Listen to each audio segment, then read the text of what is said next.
want to take first quarter, first and third? Yeah, sounds All right. good. All right, I'll take second and fourth. Awesome.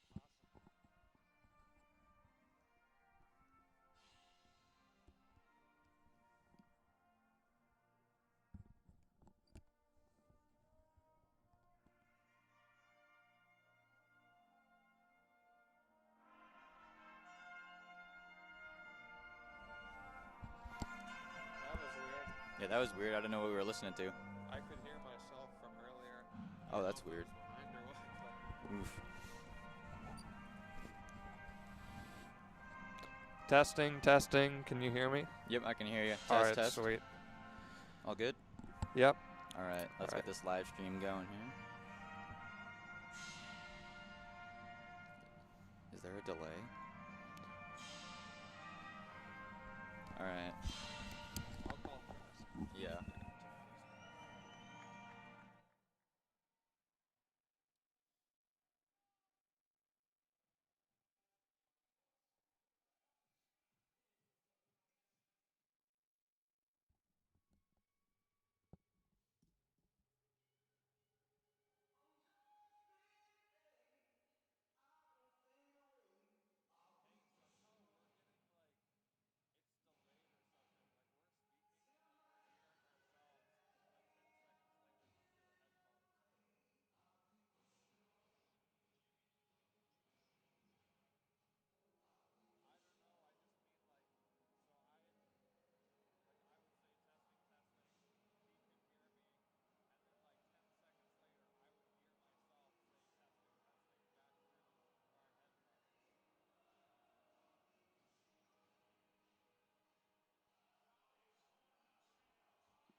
they're about, yeah, right there. All right, how's that sound? Testing, testing. Connor, can you hear me? I can hear you. Can you hear me? Yep. I'm just waiting a second to see if we get any feedback. Nope, it sounds like we're good this time. Just adjust my volume here. Can you say something? Yeah, I can say it.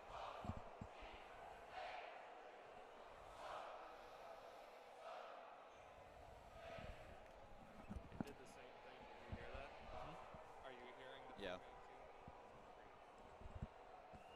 Please welcome head coach Kurt Barris.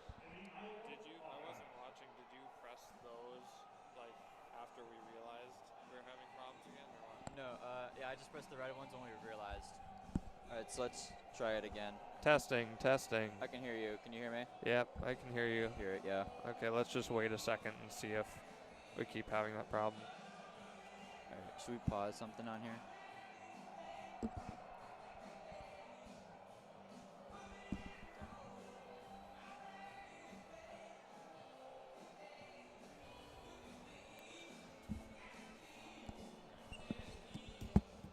Alright, so we gotta turn this down so they can hear us. So Yeah, we're getting the same problem. We're having the same problem. What was that? Yeah, no, we're aware. Can you unplug and replug in these? Okay, if you set out the red box, we're gonna want both of the red lights on with the yellow lights off, right? Yeah, we have them both red right now. Do you think that do we have the red INST buttons on both sides? Do you think they'll be want one of those? Right, they should be both yellow. Here,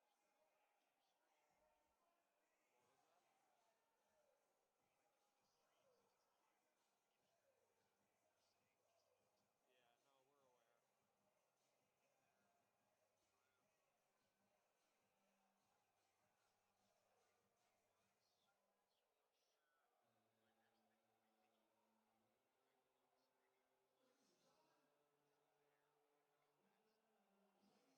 Okay. Well, as long as we can hear us, we're gonna try to get started, and I guess just do this on the fly. Okay, and you think that the red INST light will be on or off while we've got air on for both? Alright. Sounds good. We'll give this a try.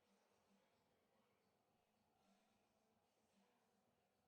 let's switch to the home. We got home screen. Good. Alright. Let's try testing again.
Alright.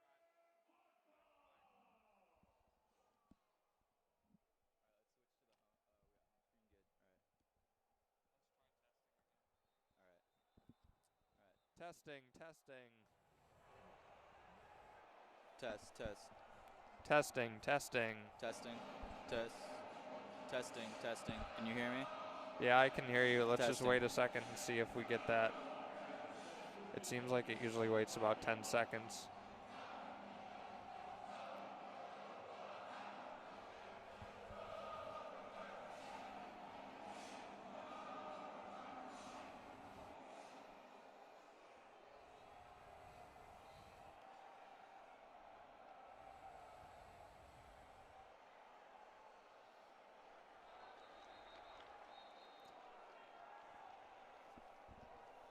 How about now? Can you test?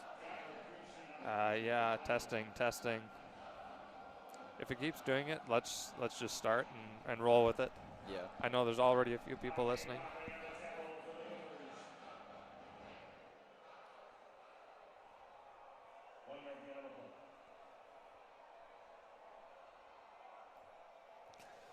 All right, hello and welcome. My name is Reed Johnson, and I am here with Connor Mockney. We are here with you live from TCF Bank Stadium. I apologize for the technical issues we are already having here on the broadcast. If COVID hasn't complicated things enough, we have a limited crew here tonight in that there are just the two of us broadcasting. And so anything that goes amok in the broadcast, we have to try to solve while we're live. Connor, how are you doing? I'm doing pretty well. It's definitely cold here. We're not inside a press box per se, but hey, just glad to be in the stadium doing this game. Yeah, I'm feeling pretty fortunate that they even let us into the stadium. Of course, it's only select media that can be here, as well as I believe 250 fans that are just like friends and family of some of the players. And honestly, I don't even think I see 250 in the crowd. No, not a chance. So let's get right into it here. I am going to be taking play-by-play duties for the first quarter, and we will be switching every quarter. So right now, Connor, of course, will be doing color. And without further ado, let's get started. So the Iowa Hawkeyes are already halfway through their first drive. They're working their way down the field. Right now they're at about the 50-yard line. So here we go. Under center. Iowa takes the snap, rolls out, hands it off, and a short run up the right sideline. Short gain on the play. Second down, Iowa. Yeah, they had a little run right. They've been just pounding the rock so far, so we'll see if that's what they continue to do for the rest of the game. All right, Iowa in I formation. They've got two receivers left, one to the right. Their quarterback takes the snap, slings it to the left sideline, dropped. Gophers got lucky there. He had a man open, but he dropped it just short of what would have been a first down. Yeah, that was a lucky drop. Got a big third down that we got here. Need to get a stop. All right, Gophers making a couple quick substitutions. Let's see what the defensive coordinator brings up on this third down. Let's see if they try to bring some pressure here. Iowa quarterback Petras surveys the defense. He puts a tight end in motion out to his left, takes the snap, pitches it left to the running back, torn to the ground. That's a big stop for the Golden Gophers. Looked like Otomewa back there getting in the backfield, no gain. And Connor, I'm just going to apologize in advance to you and our listeners between our technical difficulties and a surprisingly loud atmosphere here. It's hard to tell when we're talking over each other. So again, we're just doing our best, and I'm glad to see the Gophers get the stop there on third down. Yeah, same here. We're just got to deal with it. We'll have it fixed soon. Iowa launched a beautiful coffin kick of a punt. They laid it at the 5-yard line. I'm kind of surprised the Gophers didn't just let it bounce in hopes of getting a touchback, but they fielded it at the 5, and they're going to have a long drive in front of them, Connor. Yeah, they got a whole lot of field coming up now. I think they're down. They're going to spot it just short of the 5, so they got 95-plus yards to go here. Well, folks, let's see what the Gopher offense has in store for us today. They have a phenomenal offense when you look at the entire Big Ten. The best running back in the Big Ten in Muhammad Ibrahim, a stout and smart quarterback in Tanner Morgan, and a pair of prolific receivers in Rashad Bateman and Chris Altman-Bell. Yeah. Here we are out of the gun. Tanner Morgan takes the snap, quick handoff up the middle to Mo. It's a gain of about 3. Yeah, we're definitely looking to see a heavy dose of Muhammad Ibrahim tonight. He is leading the country, he's 6th in the country in rushing yards this year, and all 5 of the people in front of him have all played 6 or more games, and he's only played 3. So that's pretty impressive. All right, back out of the gun. It's doubles. We've got 2 receivers left and right. Tanner Morgan looks to the sideline. He might be calling an audible. Hands it off to Muhammad, though. Muhammad driving his way forward. He picked up 2 on the play. Yeah, gonna have 5 yards now. It's gonna be 3rd and 5. We're gonna see what we're gonna do. I'd imagine we might get some sort of pass just to kind of get that first down. And then after that, hopefully, if we continue, we'll have more doses of Mo. Well, with 4 receivers spread out across the line, a pass does seem probable. Morgan out of the gun. Again looks to the sideline, gets his call. Takes the snap, it's a pass indeed. Pressure from the sides, complete to Bateman. That's a first down Gophers. He's at about the 20-yard line.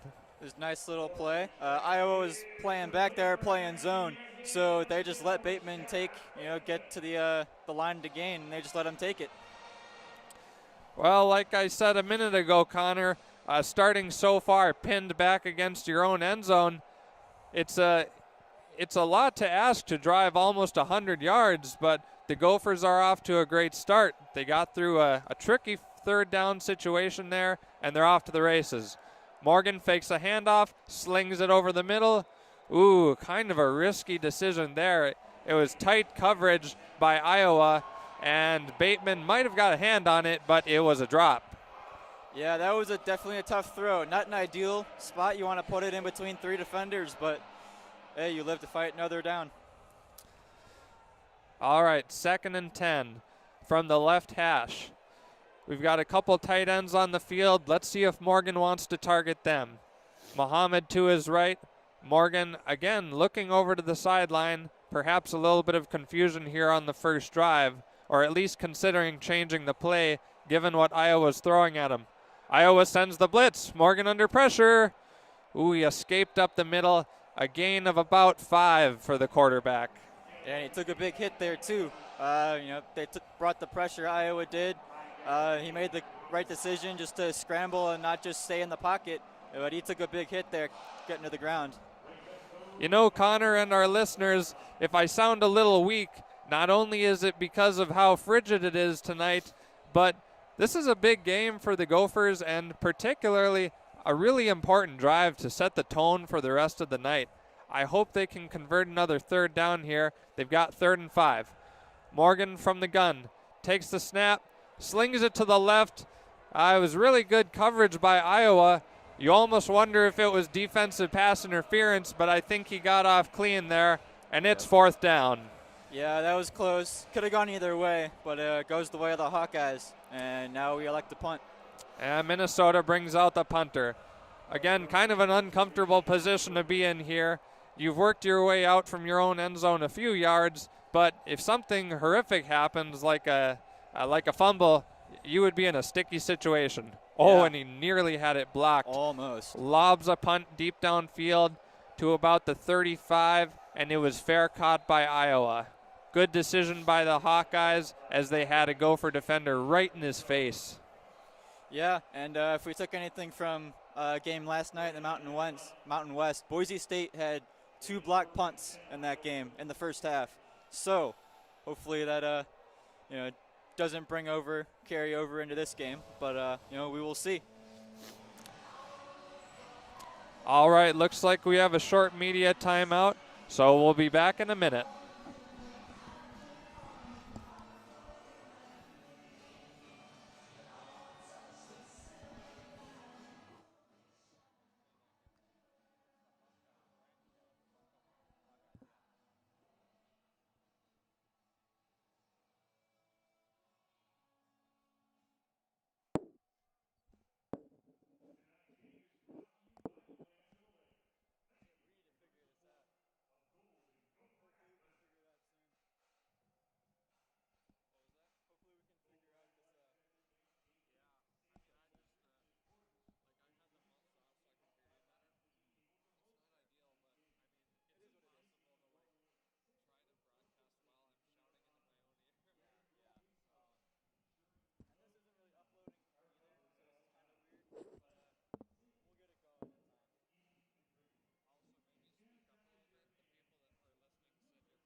Hello, everyone. We are back. Again, this is Reed and Connor coming to you live from TCF Bank Stadium.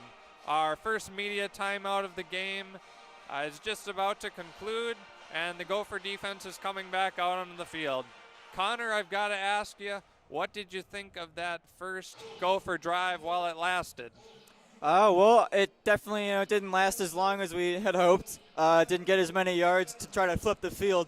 But, you just kind of got to feel out these defenses. Now, like, you know what you're going to get from Iowa, so you just kind of got to feel them out. Yeah, it's not ideal playing conditions tonight. Again, just frigid. So, the failed first drive, if you want to call it that, maybe it's not that big of a deal given the situation and that you're playing against such a big rival. Exactly. So our Iowa drive is underway. They just had a big run out to the left side, and just like that, they're already to midfield.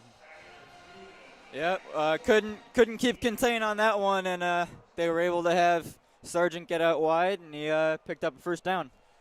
This one's going to be a pass. Iowa is 5 wide, 3 receivers to the right, 2 to the left. They take the snap. Looks deep downfield, but instead opts for the check down. Little slant, running left over the middle. It's enough for another first down. A little bit of soft defense on that play. We saw the 5 wide, and then couldn't quite contain the middle, and he slipped right through. The strength of this Gopher team, especially given some graduations last year and elder players going to the draft, the strength of this Gopher team is their offense. So I'm really interested to see how the defense holds up against a big-time opponent, as they just gave up another 10-yard run. Yeah, same here. I'm interested to see how we hold up. All the games that we've played, we've scored a whole bunch of points, and they've been shootouts. So I expect nothing but the same here. Gophers making a quick substitution before the next play. Looks like defensive back Justice Harris just came in. He's a really versatile player. He plays a little bit of corner, safety. Right now he's working in the slot. Petras fakes a handoff. He rolls out to his right, completes it to his tight end. That's about a 5-yard gain, it looks like. There was good coverage. We had Otozewa on the pressure as well, trying to chase down Petlis. So nice pressure there.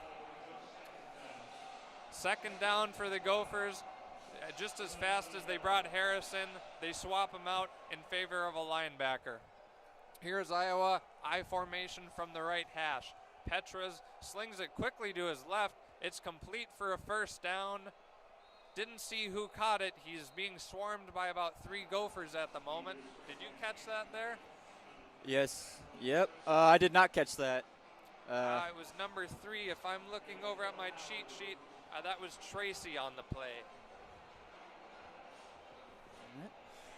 Looks like they're going to give him a first and 10 at the 11. Yeah, Gophers in a dangerous spot right here. Only 11 yards out from a potential Iowa score. Petras takes the snap. Throws a pass to his right. It's complete. The Gophers made the tackle, but not before he brushed up against that goal line. They're awful lucky that wasn't a TD. Yeah, that was the exact same play, just flipped to the opposite side of the field. So showing they couldn't stop it the first time, so they went right back to it. If I had to guess here, we're probably going to see a run, being that we're only a few inches out really from the end zone. Yep. And the interior of the Gopher defensive line is not very proven. It is indeed a run, but it was actually a jet sweep rather than something up the middle. Touchdown, Iowa. Yeah, that was a nice play. Had one guy coming across in motion, and then they just, sometimes motion really trick you up, and that's what happened right there. A little bit disappointing of a showing by the Gopher defense there, Connor. Iowa worked their way down the field surprisingly quickly. They didn't really have to throw any bombs to get it done, and they punched it in the end zone relatively easily. Yeah, that was a very quick drive. Really didn't get any stops there. So, got to come back with offense now. Well, with 5:42 on the clock, there's still a lot of football left to be played. Again, given the conditions tonight and that you don't even have a fan base here, It's just not ideal. Given those conditions, I think maybe the Gopher defense and the offense just has to settle into a bit of a groove. So let's give them a break. Let's see how they respond when Tanner Morgan and the rest of the Gopher offense comes back out on the field.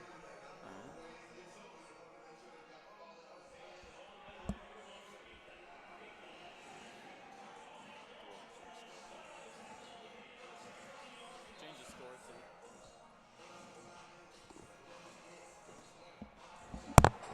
And we are going to go to immediate timeout. Gopher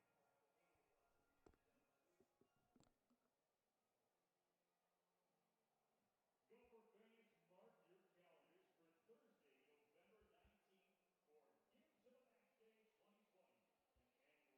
in the state of Minnesota. We hope you will participate this year to support Gopher student athletes. All gifts made on this day will earn double Gopher score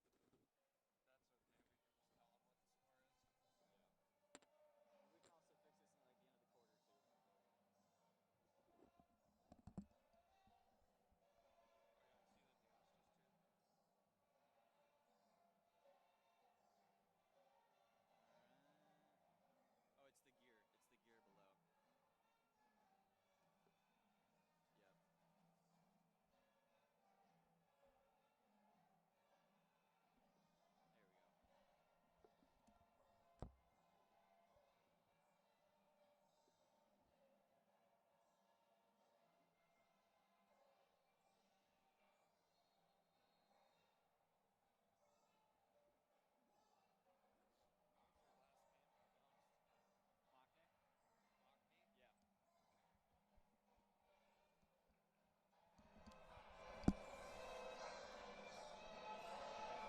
Hello, everyone. Reed Johnson and Connor Mockney again, coming to you from TCF. We have 5 minutes, 42 seconds left on the clock here in the first quarter of action. Connor, as the Gopher Special Teams unit gets ready to field this kickoff, do you have anything you want to see out of the offense on the next drive? I'd like to see them do a little bit of a hurry-up offense. Going a little no huddle and really keeping this Iowa defense on the field. Run them down with some Mo Ibrahim runs. Hopefully get big chunks of yards, and then go deep, pass it out. I like that mix. I think when you've got Muhammad Ibrahim, yeah, you stick to the run as much as you can, but don't be afraid to take a couple deep shots. Here's the kickoff by Iowa, fielded at about the 5 by the Gophers, and their returners seem to stumble. So again, the Gophers are going to find themselves starting in less than ideal field position. Looks like at about the 12. Yeah, that was not a good return there from Wiley. He could have fair caught it, but looked like he stumbled trying to take a return. But just got to take your starting field position and roll with it. Yeah, PJ Flex speaks very highly of special teams. In some college programs, it's kind of overlooked, but PJ really applauds his players that can be on punt return, kick return, kickoffs, etc. He actually calls the players who participate in all 4 phases of special teams the quad team members, and although they might not see the field on offense or defense too often, they know how important they are to special teams. Yeah, exactly. And then when you have a roster that maybe doesn't have a whole bunch of 4- and 5-star guys like the Gophers do, you got to really rely on your entire depth. And this is exactly what Coach Fleck's been preaching for the past few years. Well, and speaking of depth, let's talk a little bit about how this Gopher offense differs from how they looked last year. They lost Shannon Brooks. He finished up, I believe, his 6th year. Isn't that crazy? Yeah, I think that was Rodney Smith finished up his 6th year. Actually, I think that Or they both did. Yeah, both maybe. Shannon Brooks, it was because of injuries. He bought himself a couple of years additional of eligibility, and I would suspect it was the same for Rodney Smith. Yes, it was. So they lost 2 great running backs, and they also lost their best receiver, or arguably their best receiver when you compare to Rashad Bateman.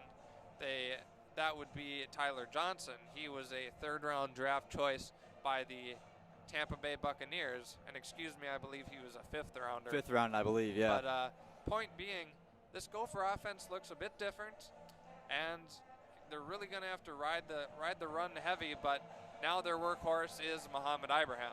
Yeah, exactly. And he, Muhammad Ibrahim, got a lot of work as a freshman when Rodney Smith got injured and when Shannon Brooks also got injured. So, carrying the workload of the running backs isn't something that's new to him.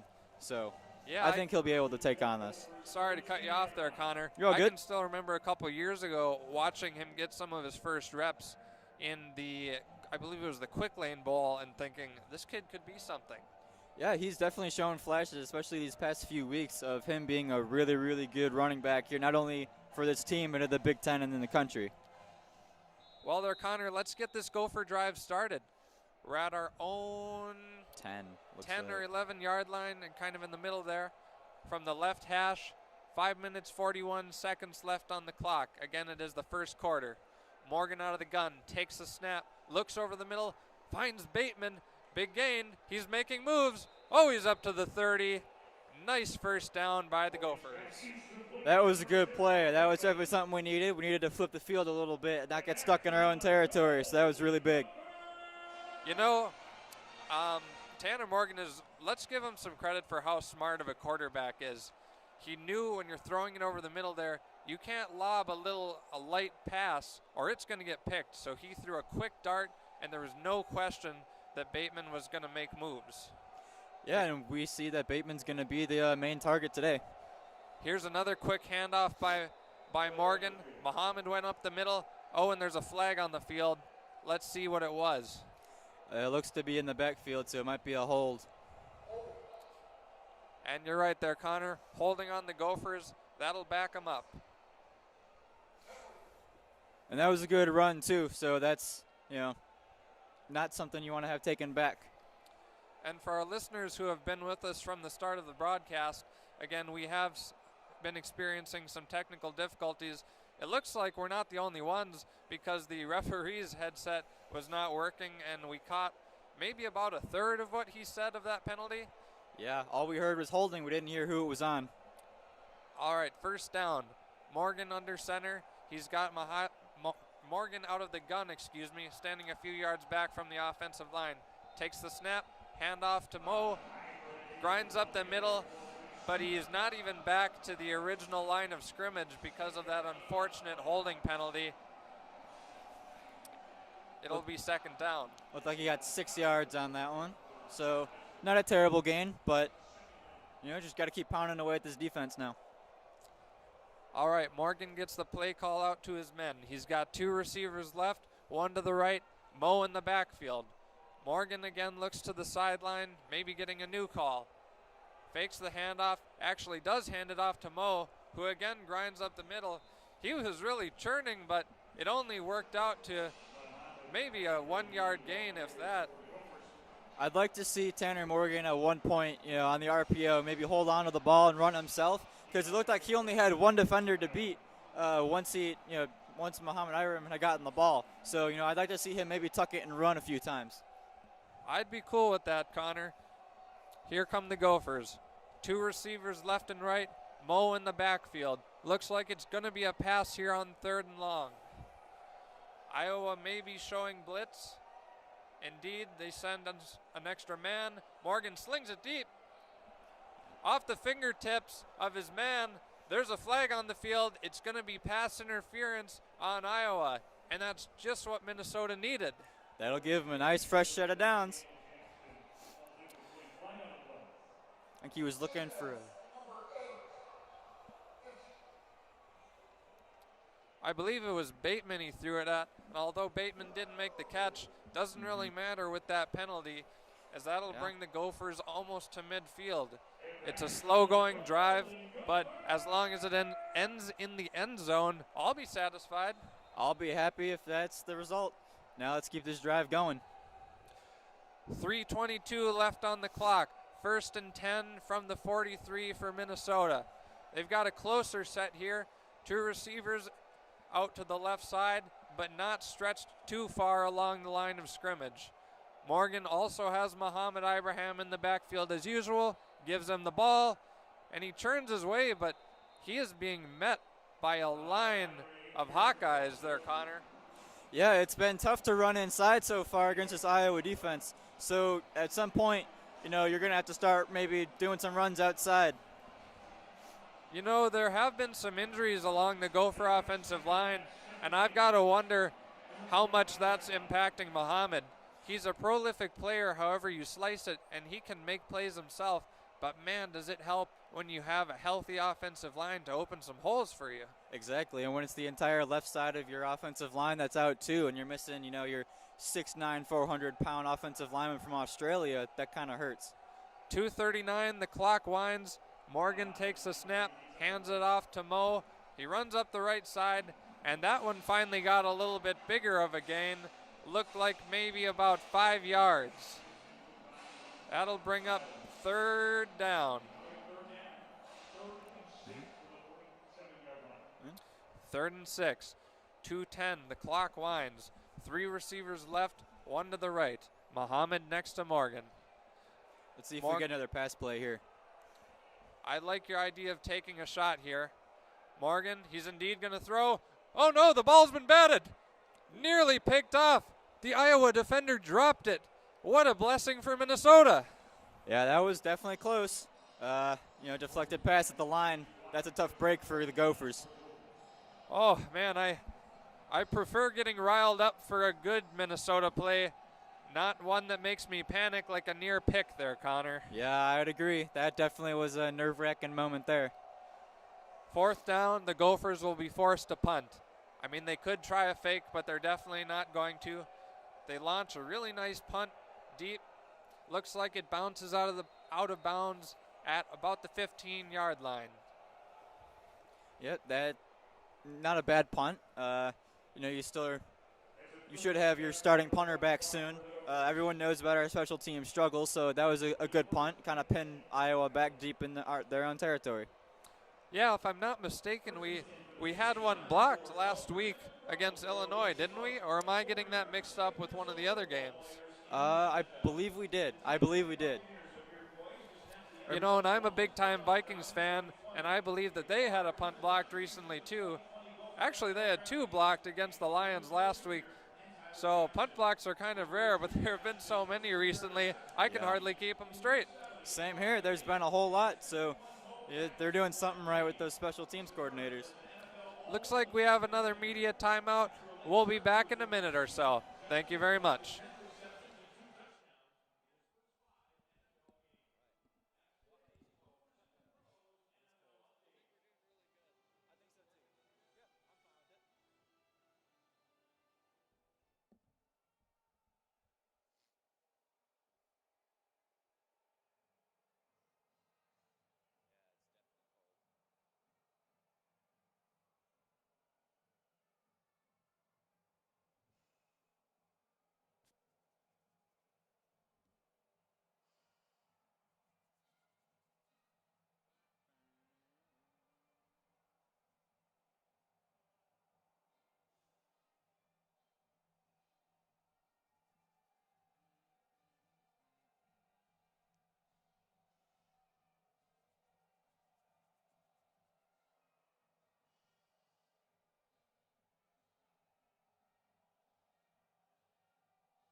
Hello, Minnesota fans.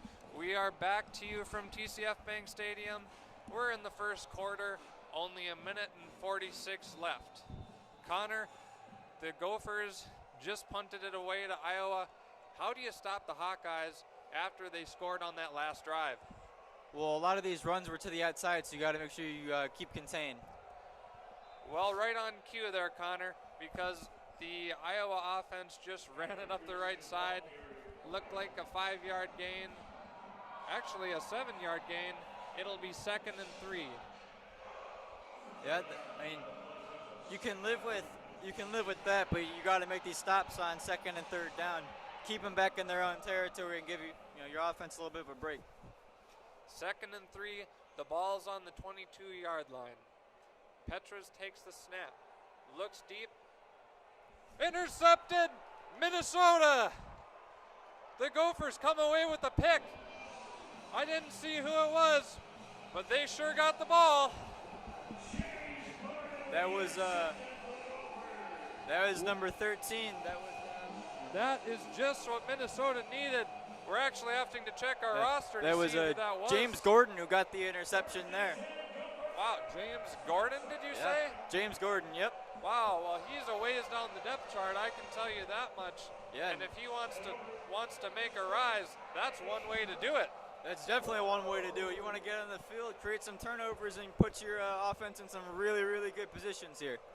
Wow, well, it happened really fast. You could tell Petras was a little hesitant to throw it deep, so then he opted for a shorter pass. It was probably still about 10 yards right over the middle, and clearly it was a dangerous decision because Minnesota jumped the route, they got the pick, and they ran it back a few yards. Oh no. I'm seeing a flag. I think we just called for unsportsmanlike conduct. I see Coach Flex arguing with some of the referees. So that great spot that was going to be down at about the 11-yard line is now going to get moved 15 yards back to, actually they're moving it back all the way to the 40. Well, I'm gracious that Minnesota still comes away with the ball. I was a little bit concerned that we got ahead of ourselves and somehow the Iowa offense was still going to be on the field. Yeah, definitely some confusion. Refs are talking to PJ as well as the Iowa coach. Here, hopefully we get some clarity. Yep, you were right. It was unsportsmanlike conduct. Again, the refs are coming through pretty scratchy, so it's hard to even tell what the penalties are sometimes. But what matters is that Minnesota has the ball. We're at about midfield at their own 45-yard line, and we have a chance to go down and put some points on the board. We do, but I'm still confused. We couldn't hear too much of what the official was saying there. I'm confused why they moved the ball all the way back from the 10-yard line all the way to the 45, our own 45. There must have been multiple penalties on that play. I think it was a spot of the foul play, so rather than where the ball was returned to, it was where the foul happened. Okay. Here's a handoff to Muhammad. He runs up the left side, breaks a tackle or two, and he's brought down at about midfield, the 49-yard line. Tough run there. Not much that I was going to give, and that's to be expected. Their defense doesn't give much when you run inside the tackles, so you got to either keep badgering away at them or you try something different. All right, Morgan out of the gun from the left hash. He has one receiver left, one right, and a couple tight ends on the right side of the formation. 22 seconds left as the clock winds in the first quarter. He whipped a fast pass over the middle. It's dropped by Bateman, though. Probably sizzled his gloves. It also looked a little bit behind him, too, but that pass was coming in hot. Well, as I said earlier, I'd prefer that Morgan throws it hard to hopefully take away the chance of a pick than to lob one over the middle, but I think the happy medium is actually a completion. Yeah, I would agree. Third down, 3rd and 6 from the Gopher 49-yard line. We're at about midfield here. Two receivers left and right. Morgan looking to the sideline for a new call. He gets it. He puts Muhammad in motion. Right after the snap, we got a flag, though. Looks to be a false start on the offense. Indeed, and talking about that offensive line, because they've suffered through some injuries, we definitely have a couple young guns in, or even upperclassmen who just normally haven't seen the field that much. Yeah, and these penalties are killer. I mean, you had the ball after that interception at the 11-yard line, and now you're just shooting yourself in the foot, and these can't happen. Well, that'll back them up a little bit to the 44, but we can still work with this. 3rd down, 3 receivers right, 1 to the left. Morgan from the left hash. Getting ready to take the snap. Here he gets it. Looking to throw. He's got pressure. He evades the pressure. Oh, he got loose. Ran up the middle. Just short of a first down. Actually, they might. Was they it might a be giving it first? to him. Keeps on the play. Even better. It's a first down Gophers. And that's another goal. That was a good scramble right there. He felt the pressure coming in from behind, and he just had to get out of there. And luckily, he was able to lunge for that first down. Man, I can tell you, if Minnesota was able to have fans here today, TCF would really be rocking. Fans love to see their quarterback on the run. Oh yeah, if we had a full crowd here, that would be, this place would be really, really going. And with that, we are to the end of the first quarter. We will be right back with you in a minute. Thanks for listening.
Oh yeah, we can switch.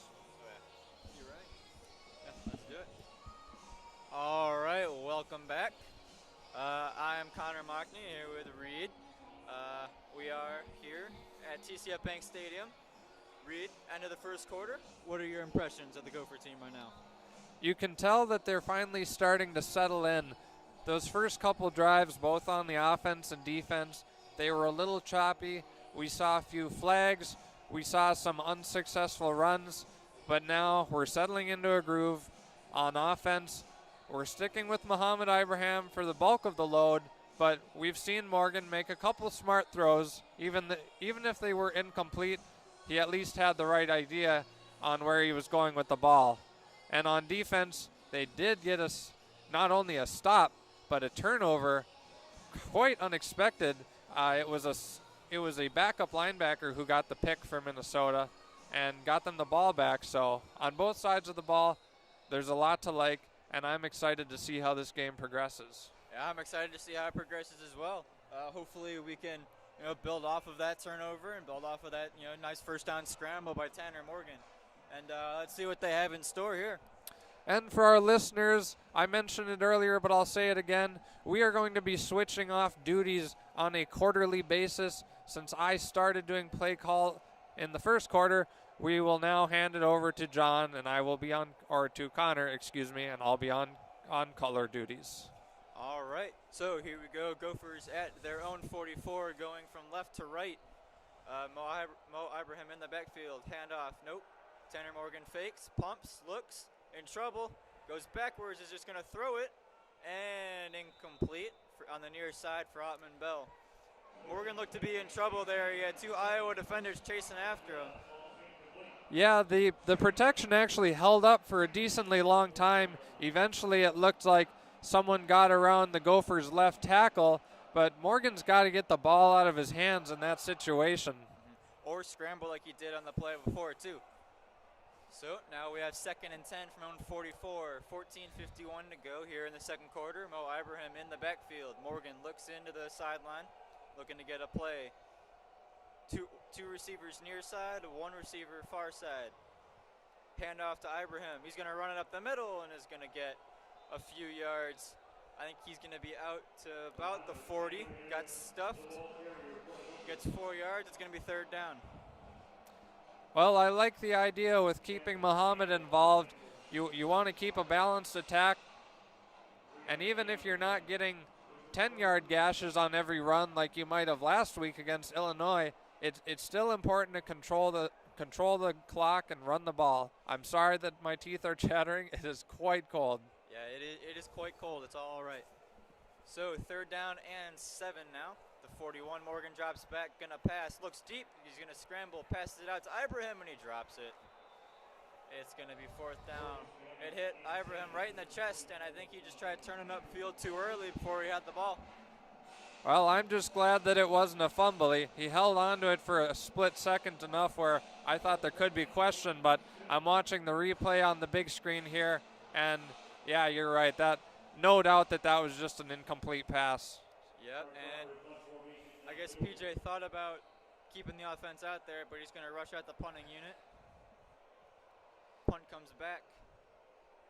Short kick. Iowa's going to let it bounce, and it's going to be touched at the 19 by the Gophers, and that's where Iowa will take over here after this quick timeout. 13:56 left on the clock in the second quarter. You bring up a good point there, Connor, a minute ago. Are we going to see the Gophers choosing to punt less often because of the cold weather and this big opponent? Kicking that ball, it's like kicking a rock right now, and you're not going to see very long punts. So in that situation at midfield and that you're down by 7, I am a little surprised that we didn't step up to the plate and go for it. I'm a little surprised too. I think the idea was just to try to pin them back. Like you said, our punting unit has definitely been shaky through the first few weeks of this season. So you got to build up that trust. And PJ was thinking about it, but I wonder just maybe the placement on the field. If they were maybe a few more yards closer to the end zone, maybe at like the 35, then maybe he would have gone for it. But I think it was just a little too close for comfort for PJ there to leave the offense out there. And if it was a turnover, it would have given your defense not the best of positions to be in. Well, let's see if the defense can make another big play. I would be especially happy to see a sack. The Gopher defense does have a couple good pass rushers, namely in Boy Maffey, and Iowa last year graduated a first-round tackle, Tristan Wirfs. So with him no longer being on the team, Minnesota might be able to capitalize and create some pressure off the edge. So if you're watching on TV, keep an eye out for the pressure coming from the edges, and otherwise we'll let you know what it's looking like on the field. Yeah, I'd like to see, maybe some pressure being brought up. I also don't think that Iowa's going to be passing as much this close to the end zone. I have a feeling you're just going to see a steady diet of run plays here. Just to A, get them away from the end zone, and B, because you threw an interception so close last time, you just want to, get your quarterback back into a groove, get them back comfortable and confident in the plays that they're calling. I'm just noticing how physically large the Iowa offensive line is. Holy smokes. There are some big dudes on this team. Almost like our offensive line last year, too, where we had, the Gophers' offensive line was on average bigger than the Minnesota Vikings' offensive line. So that's pretty impressive. Yeah, I always get a kick out of that. The Gophers normally would be fielding a 400-pound right tackle in Daniel Falal, but he is out. So Iowa takes over at the 15, step back pass and a throw. I think it was deflected. Looked by, can't quite tell who that was, but it looked to be deflected at the line as there was some pressure coming off the edge. It's going to be 2nd down and 10 after the incompletion from Petlis. Well, apparently Petras is going to try to throw it, even though he's pinned against his own end zone. He did just get the pass out pretty quick, so quick that his receiver had hardly even turned around and not a chance at a catch. Iowa sets up quickly, 2nd and 10, I formation. They're going to run to the left, and they're going to have a big run. And it looks like it's going to be Goodson. He's going to get all the way out to the 29. Big gain, and it's a 1st down for Iowa. 13:40 left on the clock as it winds away. That was a dangerous run. It's a good thing the Gophers have speed on defense because the Iowa running back raced right past several Gopher defenders before he was torn to the ground by a shoestring. Iowa's going to set up quickly again here, 1st and 10. And there's a flag now on the play. Yeah, probably going to be encroachment or neutral zone infraction, maybe. It's going to be on Minnesota.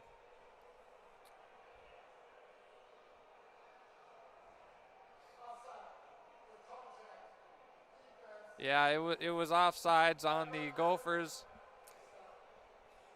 It's going to be 1st and 5 from the 34 now for Iowa. They're going to set up quickly again. I formation. 2 running backs out to the right. They're going to hand it off. And this time Goodson's not going to have much real estate to run. He's going to get taken down after a gain of about. Are they going to give him the 1st down? Yes, they are. So you got about 5.5 yards there. And it's going to be another 1st down for Iowa. Iowa making a couple substitutions here. Let's see what they have up their sleeve. With a fresh set of downs, you've got to wonder if they'll try to launch a pass deep. Iowa sets up in 1 running back. Time's going to be called. I didn't catch who called that timeout. Was it Minnesota or Iowa? Oh. Ooh, so a big development here. Referees stopped the play, and they are going to review that previous run. And they're going to look for targeting, which is kind of surprising. Yeah, I could have completely missed it, but I didn't see any inkling of targeting there. Unless there was some sort of late hit, but I don't believe there was. Oh yeah, I'm looking at the big screen, and right as you said late hit, I saw. Looks like Sony Marin coming in. Oh yeah, boy. the linebacker, and you hate to see that because Mariano Sori-Marin, it's quite the name to pronounce, the linebacker. He's one of the most experienced players on this Gopher defense, and you just can't set that standard and dive at the running back while he's already on the ground. You're going to get flagged for that every day.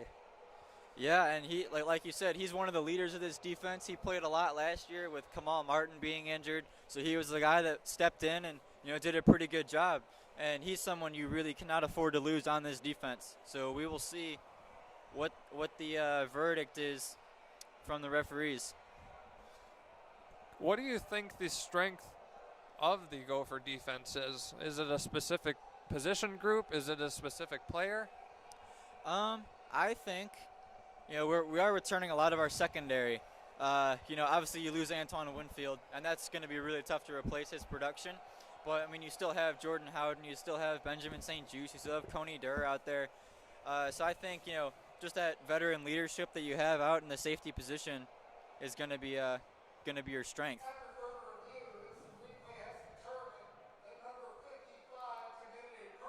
And they indeed got our linebacker, Mariano Sori-Marin, for a personal foul there.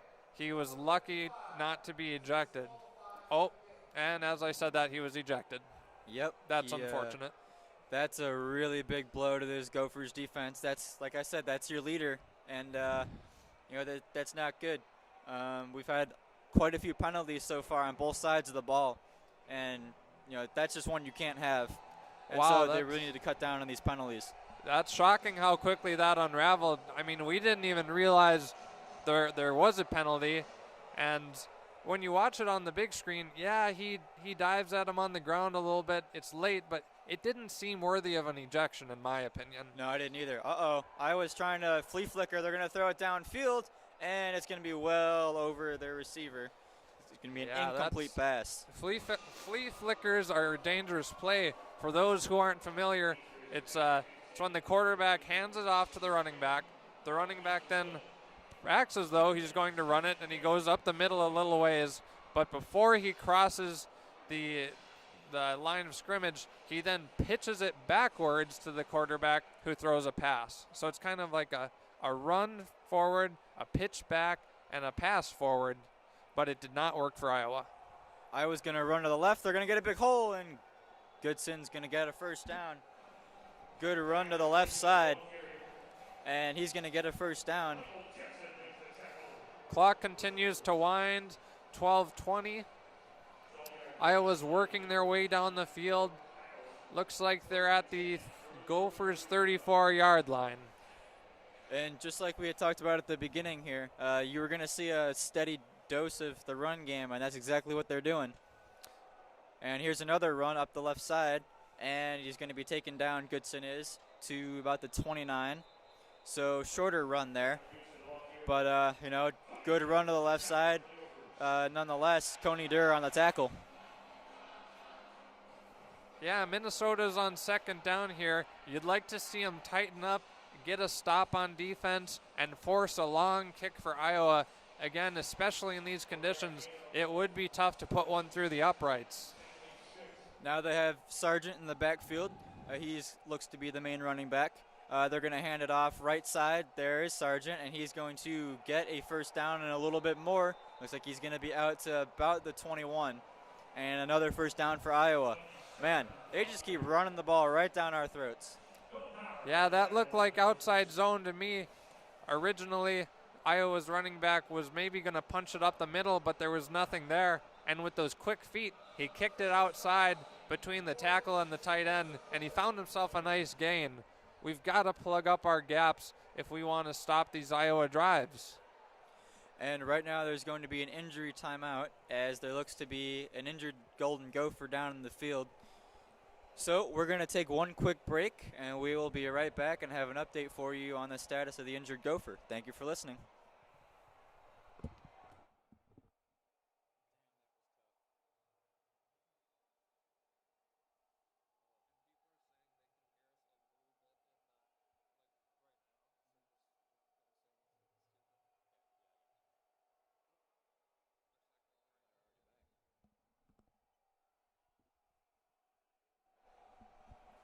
All right, there was a quick timeout there. That was Philip Howard down. He's one of our defensive backs. But now Iowa sets up 1st and 10, and they give it back to Sargent, and he's going to get out to about the 15-yard line. It's going to be about a 6-yard gain. 2nd down and 4 coming up.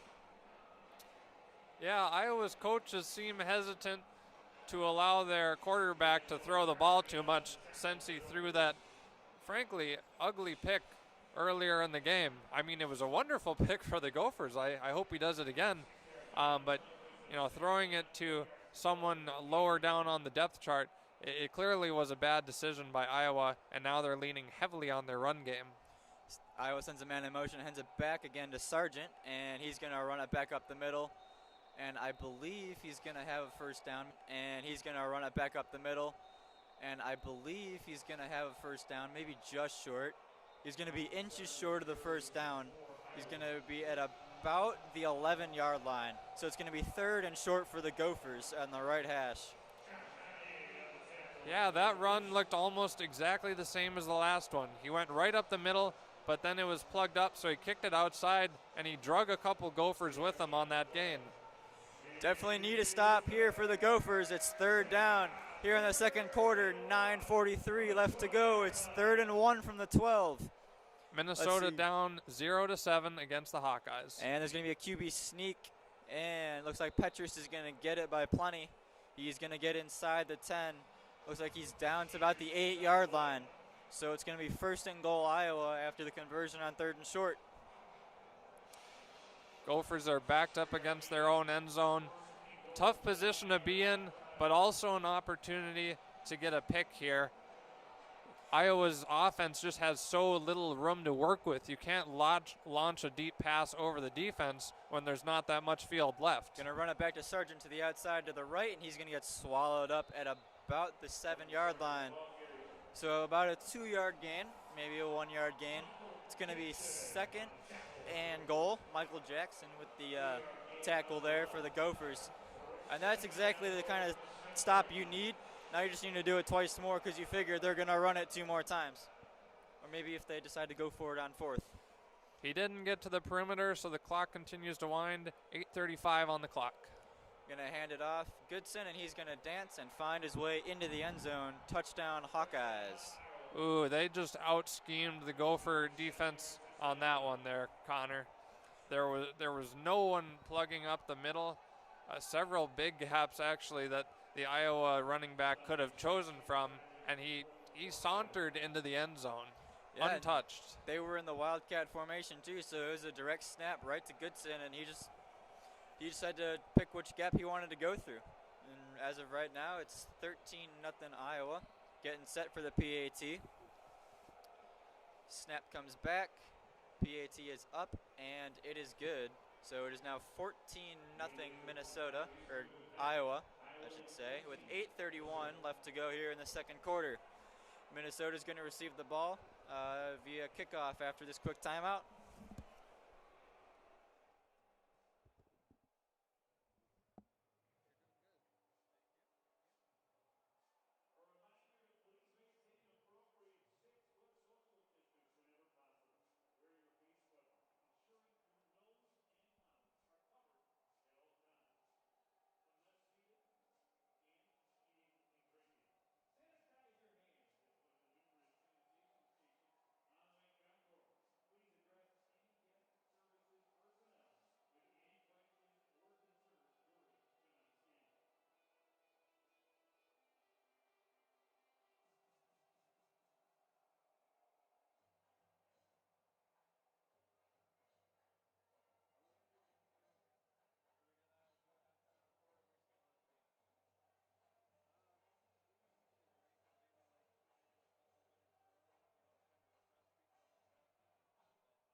Welcome back. I am here with Reed Johnson. I am Connor Mockney, and we are here at TCF Bank Stadium for the Iowa-Minnesota game. Currently, Iowa is leading 14-0 with 8:31 left to go here in the second. Reed, what do you want to see from the Gophers offense on this drive? I'd like to see us take a shot, or even several. We're starting to fall behind, again, down 14-0.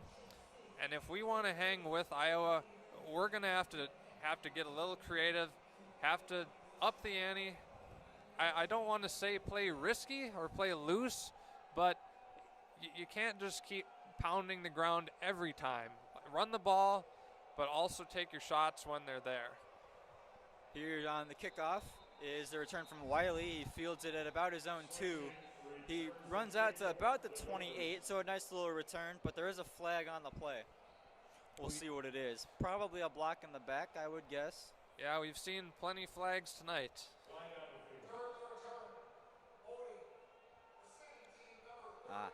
They're going to call holding. Holding on Minnesota. Yep, holding on Minnesota. That and is it's gonna not back what we us were. up. Sorry to cut you off there. All good, all good. That's not what we needed right now. We are once again backed up against our own end zone and going to have to start a lengthy drive.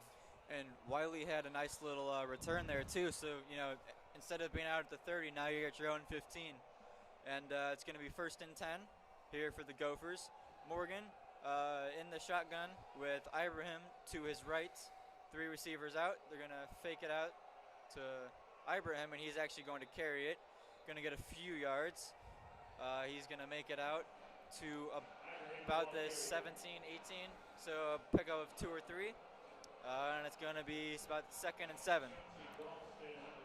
You know, it makes a lot of sense for this offense to go through Muhammad Ibrahim. As much as I'd like to see a deeper pass, I totally understand using him. He's the best running back in the Big Ten. That is true, but at some point you have to realize that running through the tackles hasn't been working, so maybe try to get something outside. Here's a pass from Morgan. He's going to get it out to, looks to be, is that Ottman Bell out there on a short little screen. Didn't get too much after that. Ottman Bell did make the catch.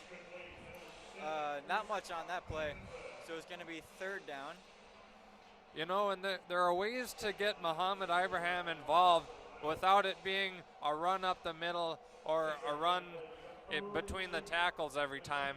I would like to see a couple screen passes or maybe just something short right over the defensive line's hand if you can get Muhammad Ibrahim free in space.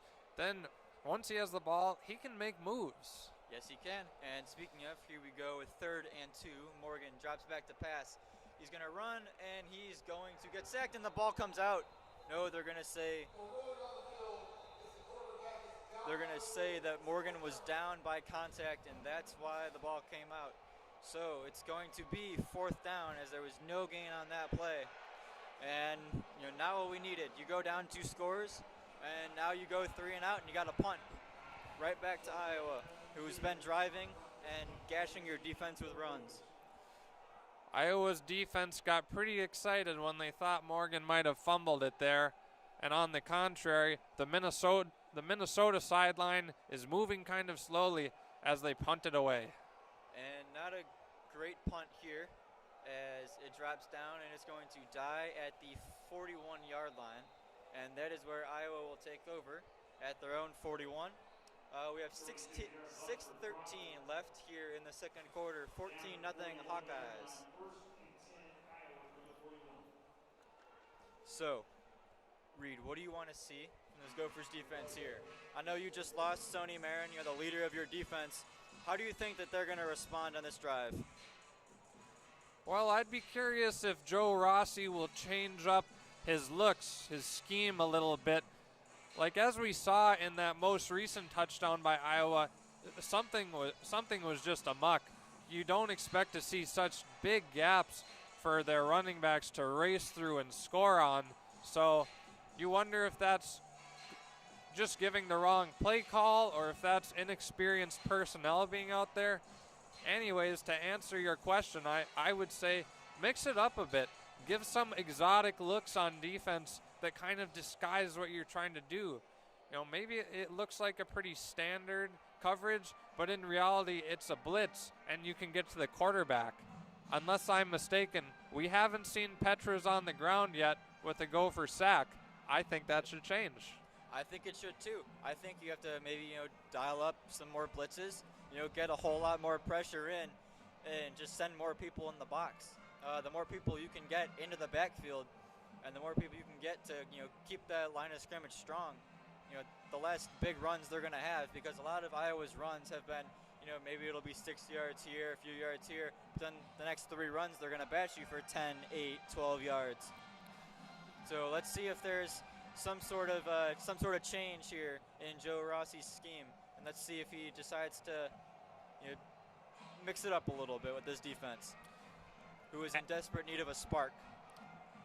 As some fake crowd noise and other fake noises are pumped into TCF Bank Stadium, I can't help but notice one major component missing is the pride of Minnesota, the Gophers marching band.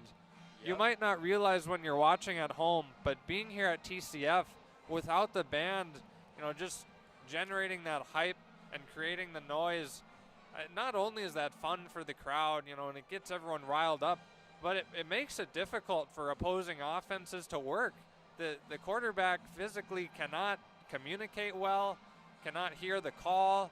It just wreaks havoc. And yeah, they're pumping in the fake noises. Thank you very much to the band for pre-recording those, but it's just not the same. No, it's definitely not the same. And Iowa's going to take over at their own 41, 1st and 10. Handoff, no, it's going to be a pass, goes out. It's going to be complete to Regini, and he's going to get the first down, and he is into Minnesota territory, taken down at the 49 of the Gophers. They're going to give him an extra yard. They're going to give him the 48. So first pass play we've seen in a little while here from Iowa, and it goes for 12 yards. People watching that play, all they're going to see, or what 99% of people are going to see, is a 10-yard pass by Iowa. But one thing that I saw was Isizio Tamiwo creating really nice pressure and nearly getting that coveted sack.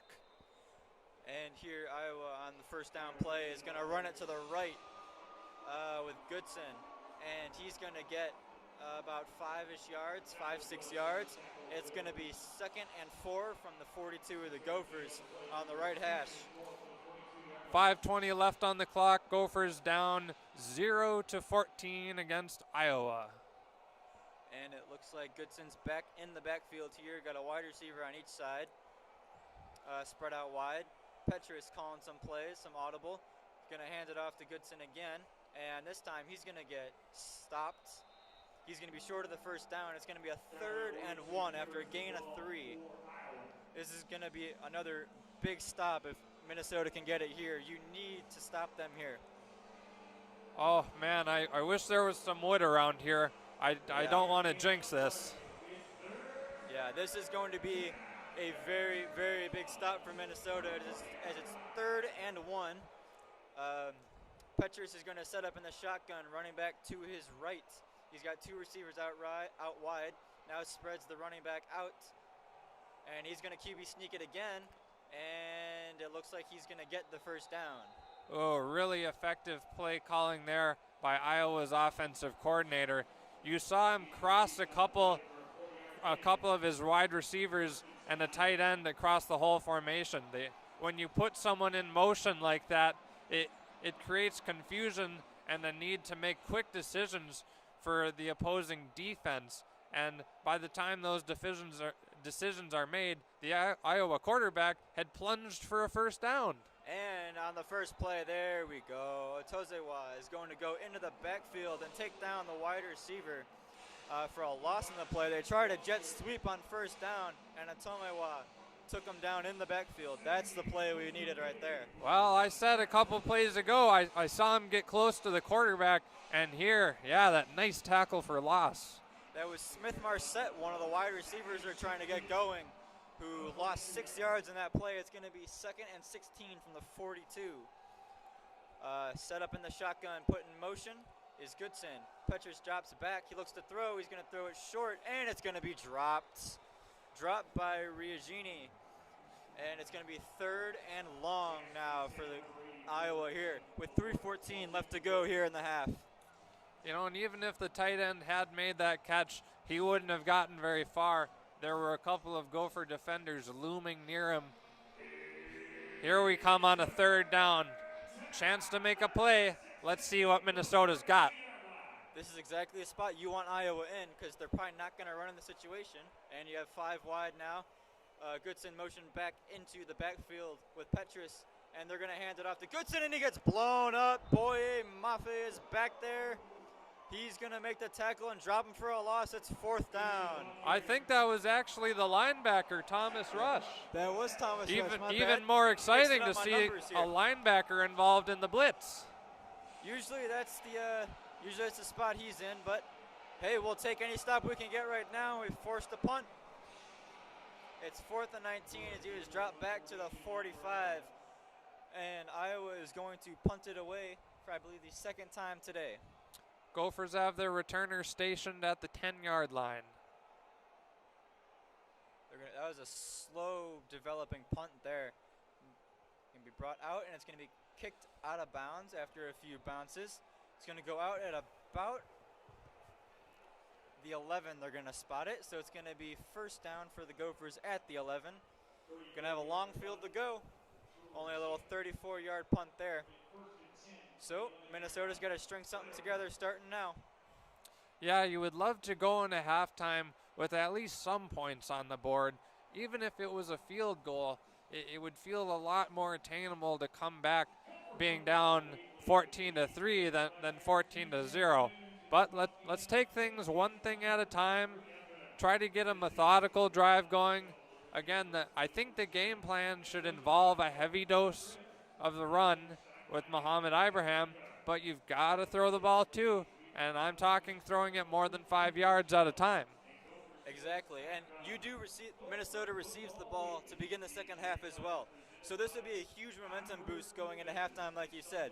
Get some points here, preferably a touchdown, but just get some points here and then bring that momentum into halftime and then hopefully start out strong to begin the second half as well. You wonder right now what PJ Fleck is saying to his men as they're all huddled up in their full-body jackets. He's known for some of his I don't even know a word to describe it. Fiery, passionate, maybe? I like fire. Some of his fiery pump-up speeches that he started when he was the coach of Western Michigan, and he, of course, brought with him here to Minnesota. Perhaps it's something along the lines of, "Men, do not be afraid. Do not be afraid to be a legend." That's my personal favorite. That's my favorite one. As you can probably tell. And who knows what he's actually saying. But I think as you haven't put any points on the board yet, you've got to look to your coach. And as a coach, you've got to get your men jazzed. It's cold. We're in Minnesota. We're playing a big-time opponent, though, and there's an important trophy on the line, Floyd of Rosedale. Let's remind the players, hey, we don't want this thing going back down south. We want it set up in our trophy case. Exactly. And you want to make sure that you can energize them, get them motivated to really drive down quickly here. You got 2:25 left in the half. You have all 3 timeouts. So you can take your time if you want to. And so let's see what the play calling is here as Minnesota sets up for 1st and 10 from their own 11-yard line. Like I said, 2:25 left here to go in the half. You got Ibrahim back in the backfield with Morgan under center. He looks to the sideline, changes play. Looks back again. Seems to be a recurring theme. They're going to hand it off to Ibrahim, and he's going to run up the middle. And he gets driven back, but keeps it on his feet, and he's going to get a nice run. Looked like he was going to get stopped for about 3-ish yards there, and he ends up turning that one into about a 10-yard gain, and he's going to get the first down. He's out to the 22. He bounces off defenders sometimes. Just a really well-balanced running back. Pretty short, too, so he doesn't teeter over easily. Morgan in the shotgun looking to pass. He's going to get it out to Ottman Bell. Short, he's going to try to make a move. Gets past the defender and won't get too much more as he gets about 5 yards on the play. He's going to be out to about the 26. And it's going to be 2nd down. 1:44 remaining. And it's like Minnesota's going to take a timeout to stop the clock. 14-0 Iowa leads. Minnesota licking their chops at the chance to get in the end zone and put some points on the board. They've had 2 good plays here. At some point you're going to have to, just like you said, you're going to have to throw it down the field and try to take those big shots because you're not going to cover 89 yards on all these short dunk plays. And you got to get out of bounds too. You still have 2 timeouts to work with, so you can still run the ball. But you got to be weary of that clock. You got 1:44 remaining. So let's see what they try to do. Maybe if they do some up-tempo type of offense here and some no huddle. Yeah, I'd like to see them get Iowa on their heels and just keep forcing it down the field with not hardly any time for Iowa to dial up the perfect play on defense. It is 2nd and 4. Morgan's going to hand it off, looks to pass, he takes it back, and it's intercepted off the hands of Bateman and into the hands of the safety. And Iowa is going to take over after the interception in really good territory inside the 25. That's the risk you run when you start throwing the ball deeper. It wasn't a bomb, but it was over the middle. I thought it looked to be a pretty good pass at first, but upon further notice, it was sailed a little high. You wonder if Morgan is like us and he can't feel his fingers, because it did seem to be off target, and normally he's quite precise with his passes, so unfortunate to see that one get picked. Yeah, that one was a little wobbly, and corner came up with the interception there, and Goodson's going to run to the outside. He's going to get the first down. He's inside the 10, but there is a flag on the play in the backfield, so maybe there's a hold, and this one might be coming back. Yeah, that penalty will be on Iowa. Minnesota likes that. Yeah, that really helps out, because instead of a 1st and goal inside the 10, you now have 1st and 20 back at the 36. So very fortunate to have that penalty there, because we got gashed on that play. I've got to believe the Minnesota defense is feeling exhausted. They've been on the field so much in this first half that's just not what you want. You want to control the tempo with your offense. Give your defenders a chance to rest so when they come out, they're fresh and they can jump off the line of scrimmage. But right now, they've got to be feeling it in the legs. Definitely. 1st and 20 now. The 36 in the left hash. A Smith in motion. They're going to hand it off to Sargent. He's going to try to find the outside and is going to be swarmed by multiple Gophers there, taken down after a short gain. Looked like he only got to the 32. So about a 4-yard gain. It's going to be 2nd and 16 now. And it's going to be 1 minute left now here in the first half. Yeah, that was kind of a tricky play, but I think the only one they tricked were themselves, talking about Iowa. It looked like a jet sweep to the right, then it looked like a quarterback keeper, and then he handed it off, and someone went running up the left. Petrus is going to throw, steps back, looking deep. And he's going to have a receiver, but it is incomplete. It's going to be 3rd and long yet again. Ooh, 3rd and 16 on the incomplete pass on the near sideline. Yeah, that looked like a completion to me at first. It would have really been a fantastic grab by the Iowa wide receiver, but thankfully he bobbled it as he came to the ground. Now back again. 2nd straight drive. We have Iowa in a 3rd and long situation. Let's see if we can come up with another stop here. Definitely in need of it. You have 42 seconds left on the clock, so let's see if you can stop them here. And it looks like Iowa is going to call a timeout here. Their first of the half. They're going to try to design this perfect play here. This isn't at all how I expected the game to open up. The strength of the Gophers is in their offense, as I've mentioned a couple times, and yet it's the defense that keeps holding them in the game. This is just one of many 3rd down holds that they're coming up on, whereas the offense, even with all of their skill players, their wide receivers, their running back, their good tight ends, they've hardly even seen the field, and we're leaning on this young defense. Yeah, like you said, this defense is inexperienced. And if you keep putting them on the field in these high-pressure situations like this, it's going to be tough for them to, answer the bell every time. Someone on the Minnesota sideline trying to rally the crew. He waves a towel in the sky. Looks like Petrus is going to be in the shotgun. You got 5 wide. He's the only one back there. 3rd and 16. Snap back. Petrus is going to throw. He's looking to go, and he's going to get it out, throw it away. 4th down. Oh, and he's forced. He just got it out in time. I believe it was Boye Mafi crawling up from behind. crawling up from behind, as in he nearly got the sack. Well, I should have said sneaking up on him from behind. Yeah. But whatever works, Iowa slung an incomplete pass, and the Gophers nearly got a sack. And now they are going to try a long field goal. Not quite sure how long this one will be. Well, it'll be interesting. 50 plus, I think. Again, it's so cold. This is a Kicks tough back. kick to make. And he's not going to get it.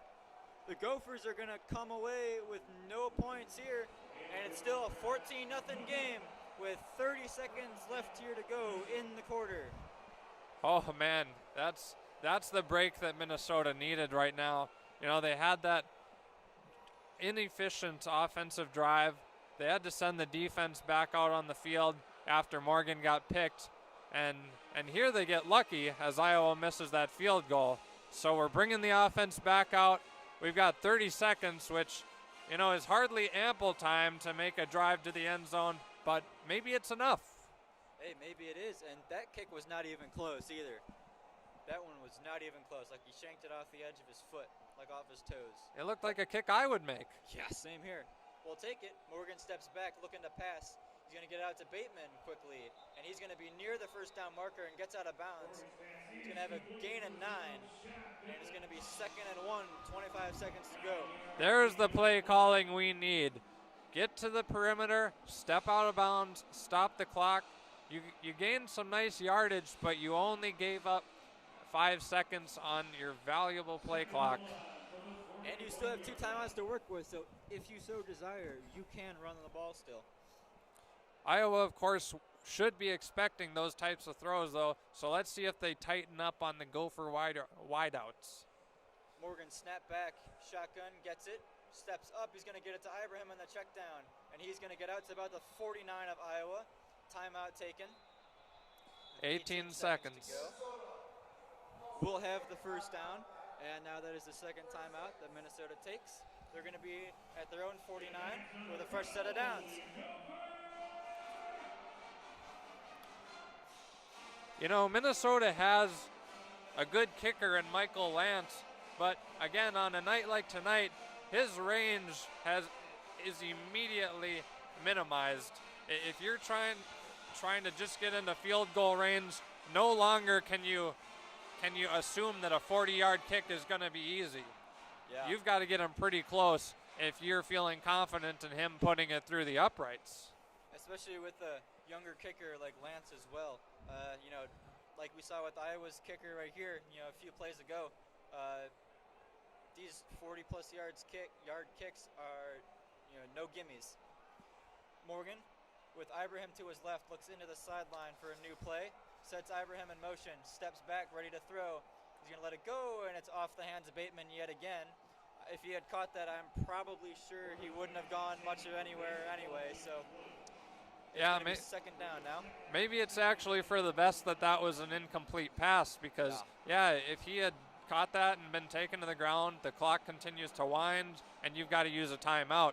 I will say, though, that, man, you can tell Morgan is either a little off in his throws or it's just those cold hands that are causing it because he keeps missing his receivers, whether it's over their heads or behind them.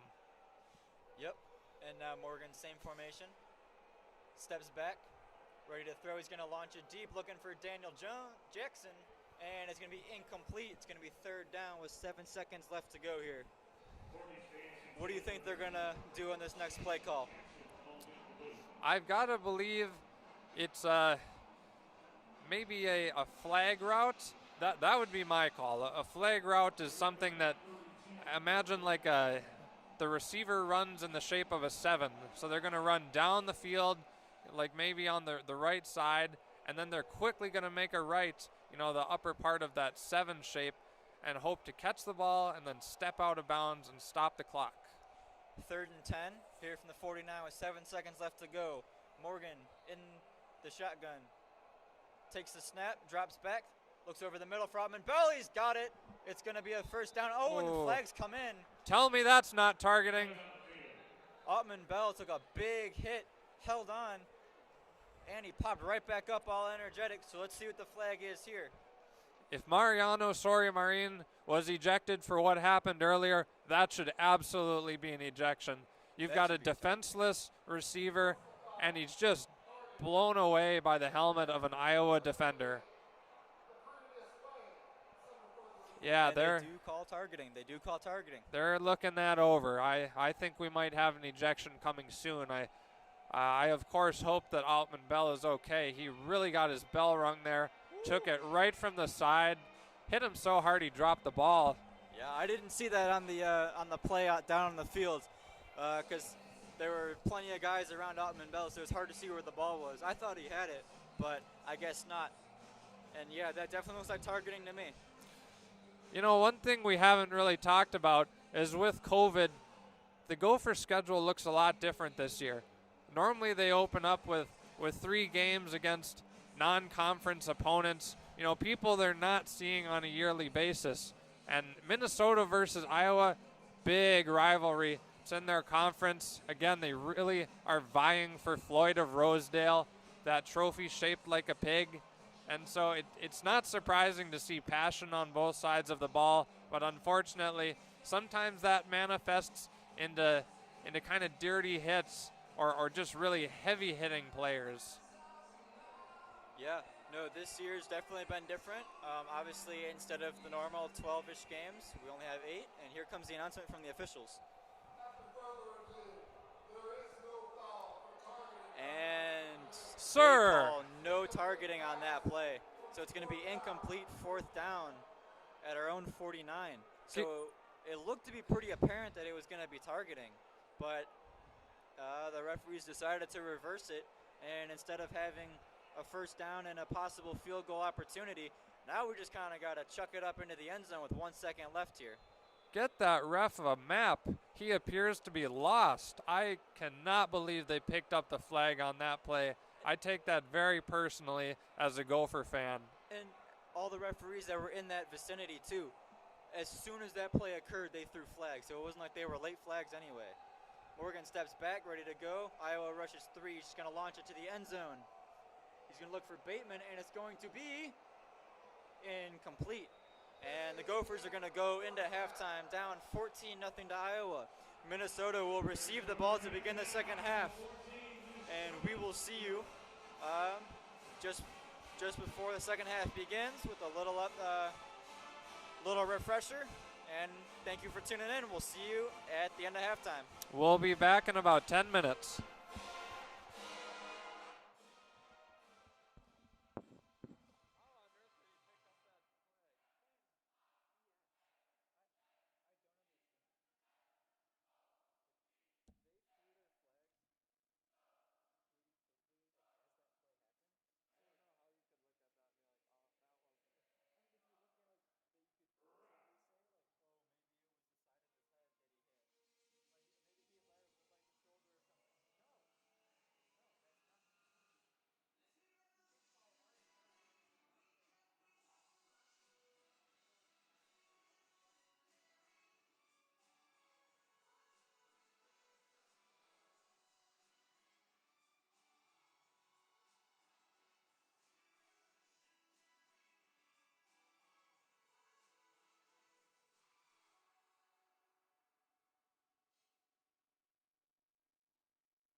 Season's greetings, Gophers fans.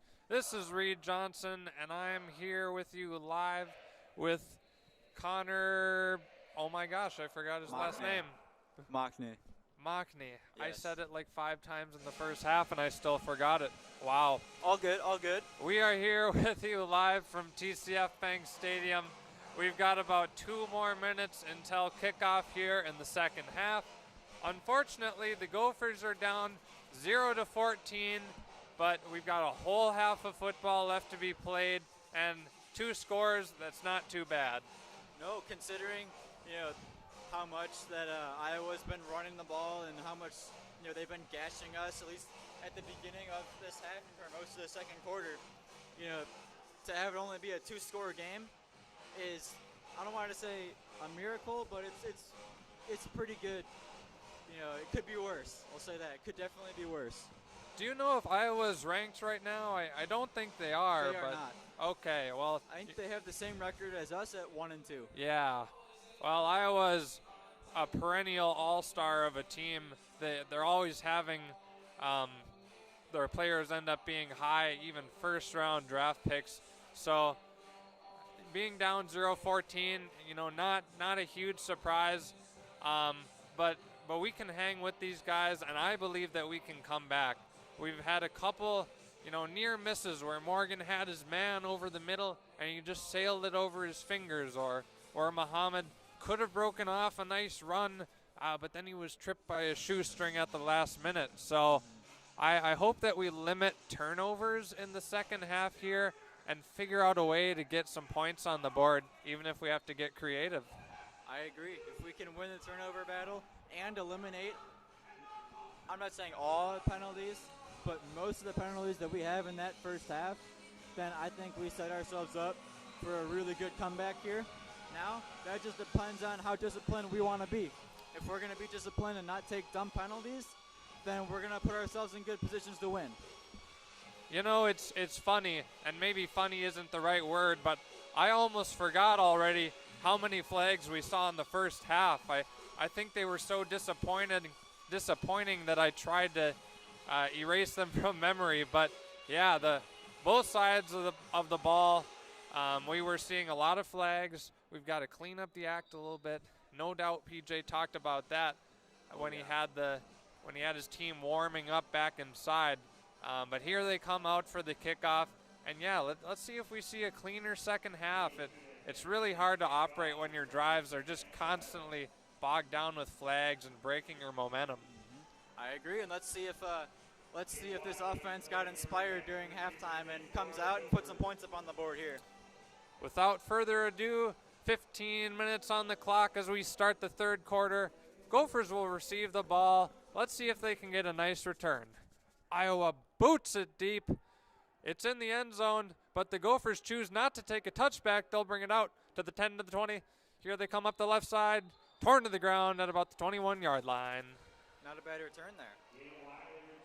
That's probably the best return we've seen all day. The special teams unit, they haven't played terribly, but they also haven't really got much going, and it's led to some drives where the Gophers offense is starting at their own 5 or 10-yard line. Yeah, this one gives us a little bit better starting field position. Let's see if we can take advantage of it here. 1st and 10 from the 21. From the left hash, it's Morgan out of the gun as he stands a couple yards back from his offensive line. He's got Rashad Bateman to his left. Instead, he pitches it to the right. Here goes Muhammad.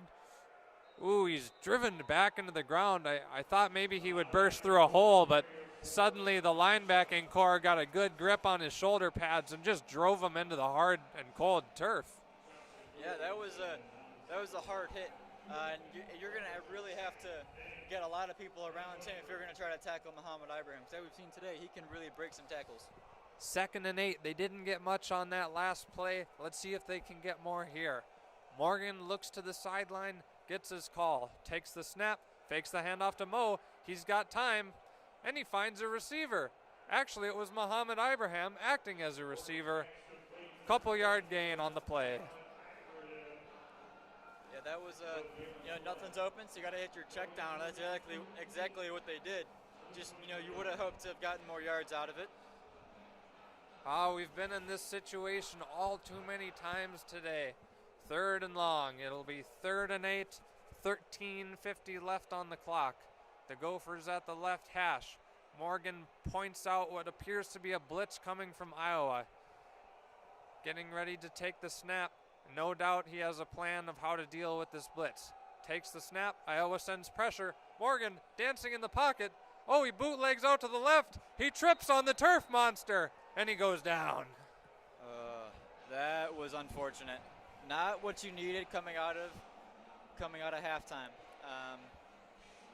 Obviously last drive was stalled, and then this one couldn't get anything going, and that's just really unfortunate. Not what you wanted to see coming out of halftime. Man, I really wanted to see a first down there. I know Oregon on the run more. He can pick up those first downs with his legs, but he just tripped, and now the Gophers have punted it away. Iowa letting it roll to about the 37-yard line. Really good punt, considering the ones we saw earlier in the first half. Yeah, that one was not bad. Backed him up a little bit. Did get some generous bounces there, and it rolled definitely in our favor. 12:47 on the clock as the Gophers send out the defense. Iowa huddled up. You can see their breath even from all the way up here in the press box. Actually, we're not in the press box. We're just outside the press box because of COVID. The faux press boxes. All right, here comes Iowa. They sling a pass really deep. Beautiful coverage by the Gopher corner. I didn't see who it was. Actually, I think it was Coney Durr. Yeah, one of the more experienced corners on the Gopher defense. No, that was Howard Jr. Excuse me. Anyways, the Iowa wide receiver went racing down the left sideline. It looked like he had a step on the Gopher defender for a moment, but then Minnesota's defender hit the gas, caught up with him, and broke up the play. Here's Iowa. They tried to run it up the middle. Nothing there. Minnesota's defensive line collapses into the Iowa running back. And we are at 3rd down already. Big 3rd down and 9 here. It's going to be 3rd and 9. Not even out to midfield. We're at the 40-yard line. What does Iowa have up their sleeves? Gopher defense can be seen communicating with each other. It looks like they might try to send a blitz from the left side of the formation. Nope, they only rush 4, but they still get to him. Oh, he got the ball out. It was nearly a strip sack, but it looked like a forward pass. Boye Mafi making a name for himself tonight. That was really nice. He came right off of his block out on the right side and just couldn't get to Petrus in time. But hey, 4th down, forced it. That's exactly what this defense needed. Oh, what beautiful execution by Boye Mafi there. He beat his man, got leverage. He came racing up to the Iowa quarterback, Petrus, and then he, rather than getting carried away and drawing a flag, he just put him to the ground and nearly knocked the ball loose. So Iowa punting it away, and oh my goodness, that is quite the punt. It looks like they got it down at the Gophers' own 4-yard line. Here we go again, pinned against the end zone. This is exactly what Iowa's special teams wanted to do. They wanted to pin us back, make us drive 80, 90 yards consistently, and that's exactly what they've done to this point. And obviously, seeing the score, we haven't been able to drive down and put those long drives together to get into the end zone. So hopefully this will change it. 11:45 left on the clock here in the 3rd quarter. Although Minnesota is down 0-14, I'm feeling really hopeful. We keep seeing the defense bail us out, give Tanner Morgan and the Minnesota offense a chance to come out, drive down the field, and score some points. The only part of that concoction that's been missing is the scoring points part. Yeah, and it's been a difficult day for Minnesota offensively. I mean, you see rushing, Mo Ibrahim's leading, obviously, with rushing, but he's only got 41 yards. And then you look at passing, Morgan 7 for 18 with 57 yards, and an interception. You know, Bateman's only got 3 receptions for 37 yards. Ottman Bell's got 2 receptions for 12. Like, these numbers, no matter who you're playing in the Big Ten, they will not fly and they will not get you wins. And as you can see, these numbers have to improve if we want to get A, on the board, and B, back into this game. Minnesota has relied heavily on Muhammad Ibrahim this year. I don't believe Tanner Morgan has eclipsed 250 passing yards all season. I don't believe so. So they've been getting away with being a run-heavy team, but this is the risk. You see this in the pros all the time. I'll look to the Minnesota Vikings, for example. Dalvin Cook, when he's on and when he's running it up the gut, catching screen passes, scoring 4 touchdowns a game, yeah, it doesn't matter what your quarterback does so much, so long as they're not throwing picks. But all of a sudden, when those gaps are plugged up and when the run game isn't there, you can be in trouble if you can't get your pass going. So here comes Tanner Morgan. Let's see if he can get some completions. Looks like they put it up to the 5-yard line. One interesting thing I'm seeing is they just brought out the Wildcat gadget player. His name is Seth Green. He can play multiple positions, including quarterback and wide receiver. Sometimes he even rushes the ball. Right now he's lined up as a wideout, but let's see if they're going to try to utilize him. That would be nice. Try to get him going. Tanner Morgan out of the gun, hands off to Mo. Mo up the left side. Finally, we see a little bit longer of a run, about 6 yards on the carry. It'll bring up 2nd and 4. That was a good little run. It looked like he was going to get taken down after about 3 yards, but he kept those legs churning inside that massive humanity there, and he ended up picking up a few extra yards. Seth Green wasn't in for long. He was already pulled out. Perhaps the idea was just as a distraction. You notice he was lined up to the right side of the formation, and then sure enough, the run went to the left. So whatever works to get Minnesota some yards, we've got 2nd and 4. Tanner Morgan takes the snap, hands it off again to Muhammad. It's an exact replica almost of that last run, only this one generates a 1st down. That is good. That's what we need, and hopefully we can keep this going. 10:48, the clock winding away here in the 3rd quarter. Tanner Morgan gets the call, lets his receivers know what the game plan is. He's lined up out of the gun, standing a few yards back with Muhammad Ibrahim. We haven't seen Treson Potts or any of the other Gopher running backs really involved here today. I'll be curious to see if that happens late in this game. Morgan under pressure from Iowa. Wow, that happened quick. He hardly had the ball in his hands before there were 3 defenders in his face, and they drove him to the ground. If he had handed it off on that RPO, Muhammad Ibrahim's got no one there for, 30 yards. So, just got to be wary of those situations. Yeah, I talked about it earlier, but the interior of the offensive line is battered and bruised. Players are missing. People are playing out of their typical position. So it's actually surprising we haven't seen more sacks today. I agree. But here we go. Morgan out of the gun again. Fakes the handoff to Mo. Passes one over the middle. It's caught. Oh, he was running free for a moment. It's Agent Zero. Rashad Bateman with the catch. 1st down, Gophers. It gets them all the way down, almost to midfield, to the 36-yard line. That was a nice play. I like that. I got really hyped about that play considering it, it was maybe only 20 yards, but we just haven't seen explosive plays all day, so you take what you can get with a pass like that.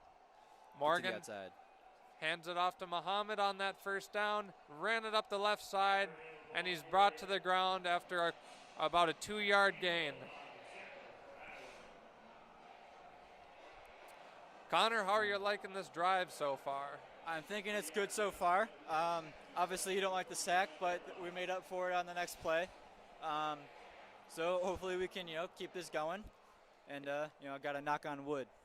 Yeah, we finally got some momentum, it seems like. Let's see if we can get out past midfield. Tanner Morgan shouting commands at his offensive line. He takes the snap, hands it off to Mo. Mo is running loose. Oh, he was drugged to the ground again by the safety. Did he run into his own man too?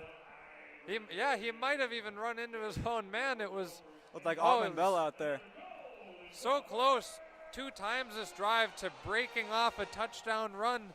But when he reaches the secondary, he's been torn down to the ground both times. That But- was definitely one of the runs we were finally looking for. Sorry to interrupt. No, But that was that, definitely one we were finally looking for. you know, we've been preaching that we'd like to see him pass more, but right now the run is working, so keep feeding Mo the ball. And indeed they do. Morgan fakes the pass, hands it off to Mo, and he plunges forward for a gain of 3. Hey, well, I mean, he's only getting about 3 or 4 yards. Like, we will take 3 or 4 yards to carry, because if you run him 3 times, it's gonna be a first down. So, as long as you can get it to a 3rd and manageable, then we'll take those runs every day. Morgan has a receiver to the left and right. It's Seth Green on the left and Rashad Bateman to the right. Tanner Morgan, quarterback, walking up to his offensive line, giving some fresh commands. Hands it off to Muhammad, who runs it right up the middle. Got a couple more yards. That's going to bring up 3rd and short. You know, earlier I mentioned Agent Zero, Rashad Bateman. Last year, he was number 13, and then he opted out of this season because of COVID and wanting to prepare for an NFL career in the draft, but he chose to come back. He changed his number to number 0, which stands for zero tolerance of racism in Minnesota. So kind of an interesting story there. Let's see if Bateman, aka Agent Zero, gets more involved here in the 3rd quarter. Let's see if they run with him too. Tanner Morgan, it looked like a keeper, but instead it was a tricky little handoff to Mo. He ran up the left side. That's another first down. That was a good run. That was a good run. I like that. Yeah, nice conversion. We've found ourselves on 3rd down a couple times this drive, but the offense has looked much more composed than in the first half. I don't know what PJ said, but so far it seems to be working. And let's see, going back to talking about Bateman, let's see if they use him in the run game, because they used him last week against Illinois for some runs, and he got some pretty big gains. So let's see if he does it here too. Morgan will indeed use Muhammad Ibrahim again on a run. Cam Wiley too. Oh, that was Cam Wiley. I just assumed it was Mo. Nonetheless, there were a couple flags on the play. Could be a hold on Minnesota. Let's Yeah. see what it is. Looks like it's going to come back. Ooh, that's the last thing we need right now is a flag to disrupt this really smooth flowing drive. Yep. Spoke too soon.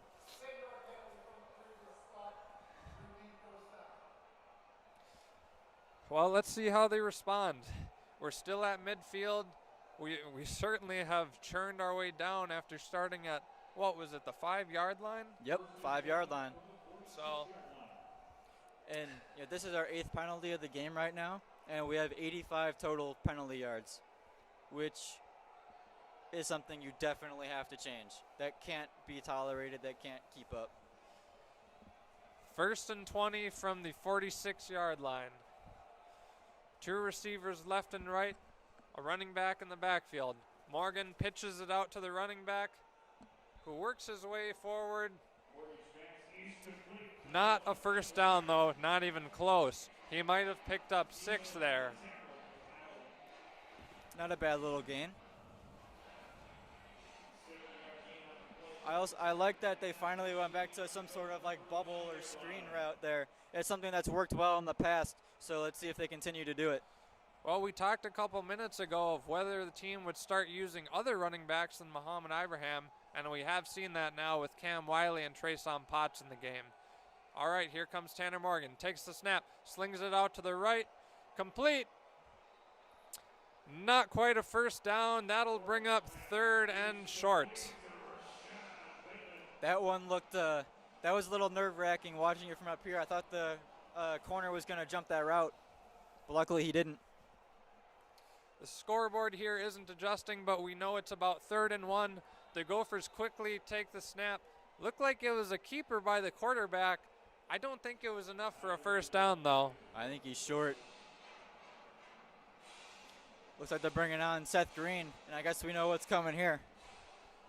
Anytime you see Seth Green on the field, you can be 90% sure it's a run, whether it's by Green or with Green lead blocking for the running back, Muhammad Ibrahim, to hopefully pick up that first down. Let's see if they try to catch him, jumping off sides too. Seth Green takes the snap, fakes the handoff, indeed hands it off to Muhammad Ibrahim, and it was enough for a first down. Nice conversion on 4th and 1. That's good. That's exactly what we needed right now. You didn't want this drive to stall, and luckily we were able to pick that up. Well done, Seth Green. In the scheme of things, he has kind of a small role with this Minnesota team, but when it picks up those crucial first downs, it looks huge. Yeah, and use him in on the goal line as well, which is even better. It's like having another halfback. 1st and 10, we're deep in Iowa territory at their own 24. Tanner Morgan has a receiver out left and right. Hands it off to Muhammad, who goes right up the middle, and he's met with a lot of traffic. Not much there. Ooh. Well, I mean, it's been working. Running the ball inside, still hammering the interior of that Iowa defense. So let's see if it, tires it down. This is the first long drive that we've sustained pretty much all game. So let's see if it finally tears down this Iowa defense. Oh, this Minnesota offense is eager to punch it into the end zone. Even though there's limited fans in attendance here, it would be oh so sweet to get them on their feet. All right, 2 receivers left. Morgan out of the gun, faked the keeper, handed it off to Mo, who ran up the right, and again, there wasn't much there. It's about 2 yards maybe. That should bring up 3rd and 6. Ball's on the 20-yard line. Clock winding. We're already down to just over 2 minutes left in the 3rd quarter. This has been quite the lengthy drive. I don't have the stats in front of me, but I've got to believe we're coming up on 8 minutes. Oh, I believe so. Our stats page isn't really loading at the moment, so we'll see it later, but I'd assume it's about 8 minutes. 2 receivers left and right. 3rd and 6. Tanner Morgan's got to make something happen. He'll try to do it himself. Holding onto the ball, scrambling, launches one deep. Oh, it's caught, but I think he's out of bounds. Did he get it? Are they going to signal him in? Oh, they did. Oh, my Lord, it was a catch. It was a catch at about the 6-yard line. Was that Span Ford who made that catch? Yes, it was. Wow, the tight ends nonetheless. You don't expect to see a catch like that out of a tight end, but if it was indeed complete, holy smokes. Please say it was. The referees are gathering right now to talk about it. Let's see. There was no play. There was a timeout called by Minnesota. Oh, no. Oh, no. Wow, that was unexpected. It turns out there was a timeout called just before the snap, and so it really doesn't even matter what happened on that play, whether it was a completion or out of bounds, it won't count. There was no whistle on the play either. We're back to 3rd and 6. I actually thought I heard a whistle, but it was so faint that and then the play started going. Normally the refs will wave their arms, and it's pretty obvious that the play is going to come to a close before it gets rolling. But, man, we got our hopes up there for a minute. Yeah, and to be completely honest, that catch was really close. His toe was kind of on the line, so maybe it would have been reviewed. But still, that would have been a spectacular catch had it been made, the play stood, should I say. Well, we're getting down there. Again, 1 minute 37 seconds left on the clock here in the 3rd quarter. Minnesota still hasn't put any points on the board. They're down 14-0, but they look to have a chance here. You've got to ask yourself, if they can't convert on this 3rd and 6, do you go for it on 4th down, or do you try to launch a mid-range field goal just to come away with something?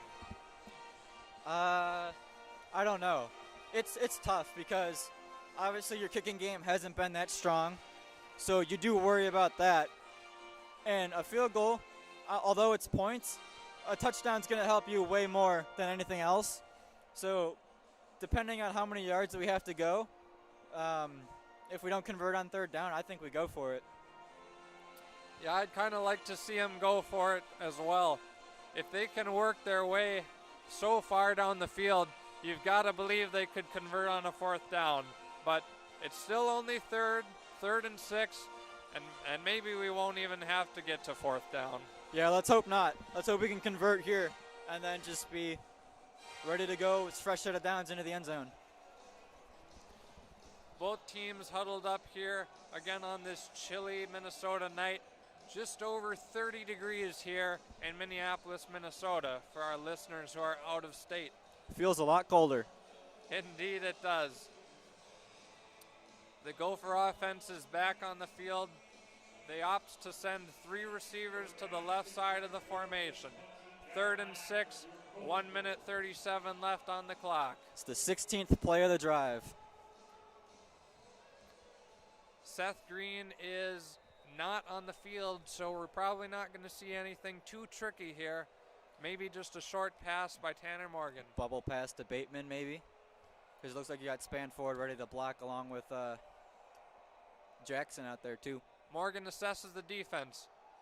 Hand base to the right, but it's not enough for a first down.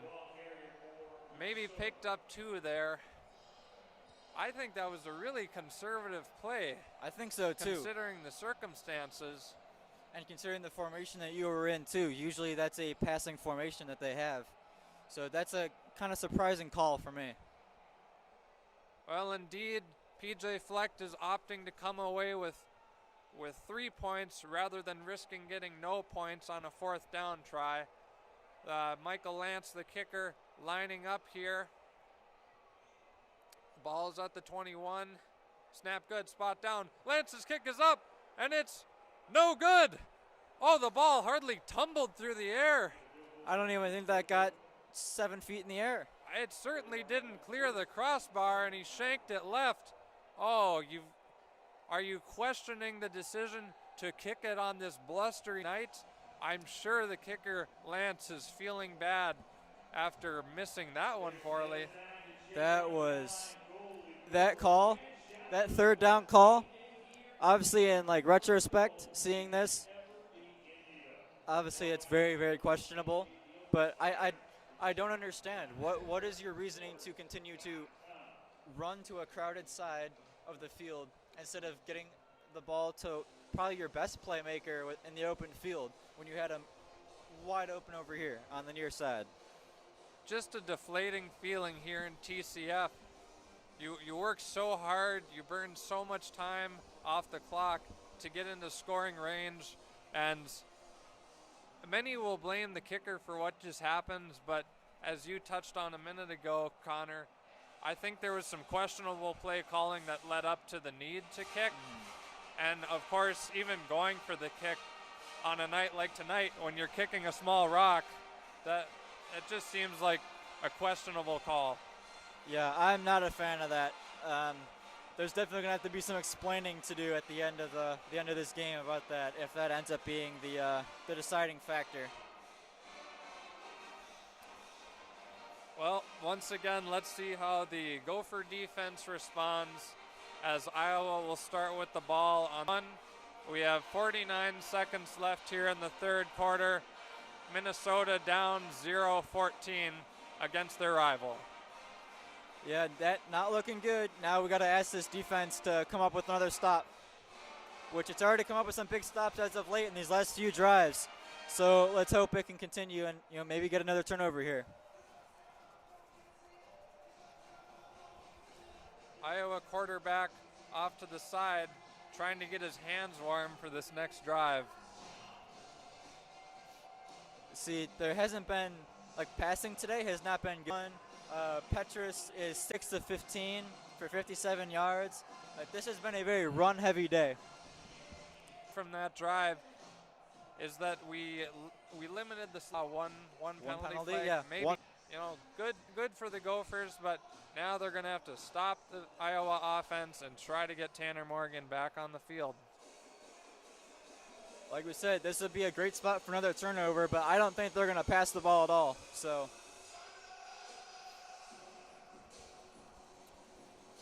still waiting for this drive to commence. Again, although there are no fans here in attendance, Minnesota has created a pretty good atmosphere with pumping in the fake crowd noise. Yeah, it's been actually kind of loud. Iowa out of I formation. They indeed run. Oh no, they've got plenty of room. Here he goes, out past the 50 to the 40, finally drugged to the ground at the Gophers' own 35-yard line. Oh, the Iowa running back got on his horse and he rode into Minnesota territory. That was deflating, these last two plays. Wow, you hate to see that after such a methodical, long drive for the Gopher offense. All of a sudden, Iowa comes out and they gash you for, what, 50 yards in 45 one play? yards. Got to be deflating for not only the Gopher defense to give that up, but for the Minnesota offense to just see the contrast in play styles. But that brings us to the end of the third quarter, excuse me. And we will be right back after a media timeout. Thanks for listening, folks.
Hey, Gopher fans, We are back with you live from TCF, entering the fourth quarter here. I'm Reed Johnson, here with Connor Mockney.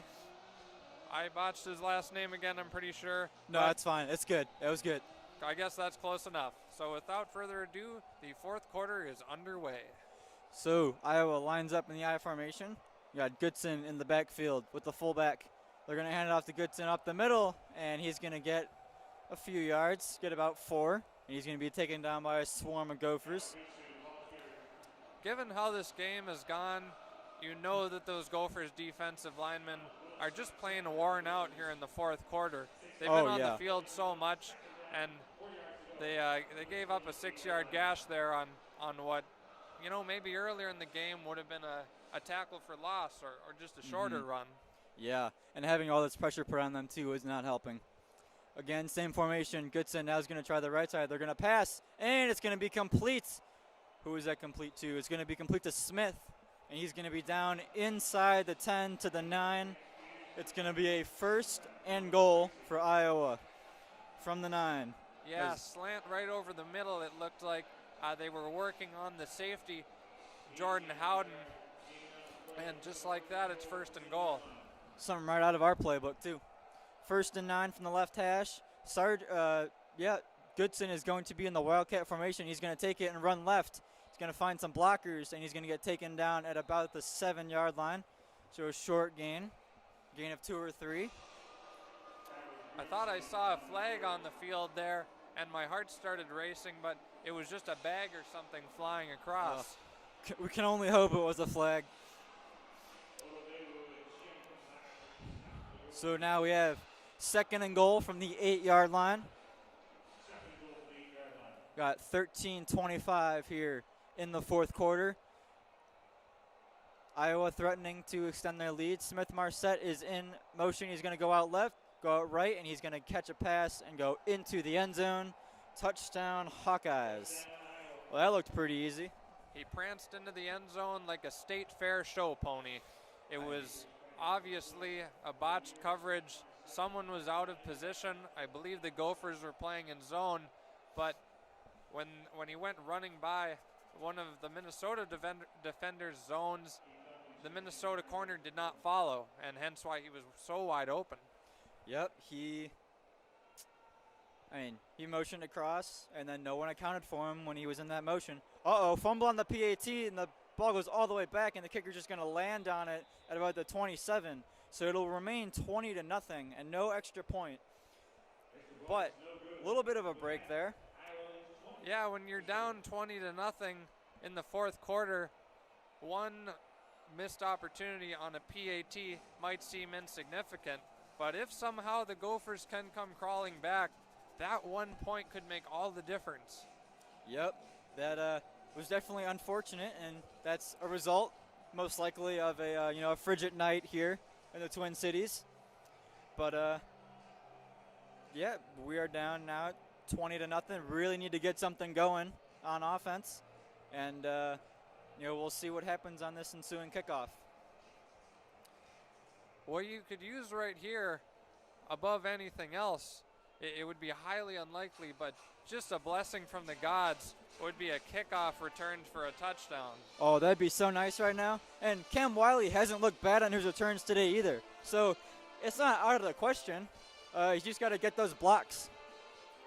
I think at this point, even if the kick goes into the end zone, I would opt to bring it out just to give yourself a chance at a big return, even if you can't take it all the way. Yeah, I would agree. But if that backfires, then your offense has got to go 80, 90 yards yet again. So we have to be very careful about this.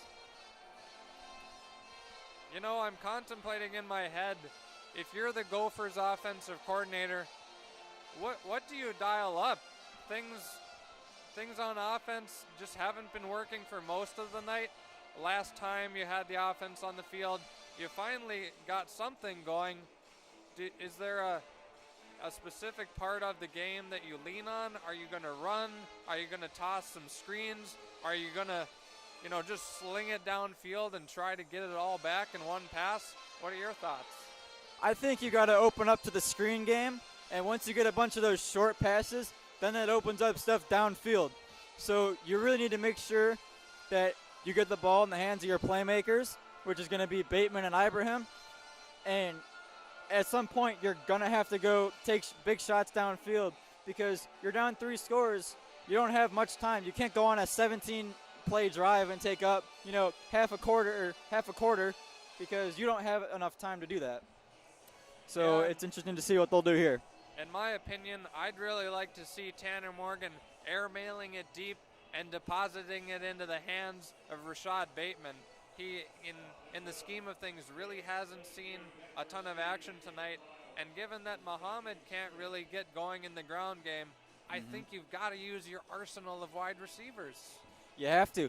And even if you have to get Bateman going in the return in like the rushing game too, like I said earlier, it'd be even better. And here's the kickoff. Ottman Bell is back there instead of Wiley, and he is going to take a fair catch in the end zone. So the drive for the Gophers will start at the 25-yard line. PJ Flex sends his men out onto the field. They've got a long drive ahead of them. 13 minutes, 12 seconds left on the clock. It's do or die time. You have to score here, and a field goal won't cut it. And knowing how Iowa has run the ball, that's what they're going to do. If we give them the ball back down 2 scores, let's say it's 20-7, they're going to run the ball, and that's all they're going to do for that entire drive, trying to run down the clock. So you have to score fast, and you have to get the ball back quickly. Iowa's got to be feeling pretty confident at this point, and understandably so, but it's those moments where you can maybe take advantage of a defense that's playing a little lackadaisically. Exactly. You really have to make sure, as Iowa, you can't get too excited. There's still, 13 minutes and change left in this game. So you have to make sure that you stick to your fundamentals and what's, gotten you to this point in the game so far. As for Minnesota, you have to have a sense of urgency. If there's no urgency, you're not going to score. And if you can't be shut out against your biggest rival at home. Well, again, there's enough time left in this game to come back indeed, but that Gopher offense is going to have to work efficiently. They're going to have to take their shots when they're there, and they're, above all, going to have to negate turnovers. You cannot afford a pick or a fumble this late in the game. Exactly. And at times today, we've seen Morgan be a little hesitant. Right now in these drives, he absolutely cannot be hesitant. If he sees something, he's got to hit it right away. Because when he was hesitant, balls were zipping right through the hands of receivers. They were going behind, well in front of. So he has to be accurate and he has to be on time here. Tanner Morgan is a smart quarterback. Say what you will about his arm strength or his ability to scramble and score with his feet, but he is a smart quarterback, and I'm starting to think that leaning on the run so heavily in Minnesota's first 3 games is hurting them because he's not in a groove. Again, he hasn't tallied many passing yards or touchdowns in the first few weeks of the season, and so now tonight, when Muhammad can't generate anything on the ground, Morgan's just not looking super comfortable.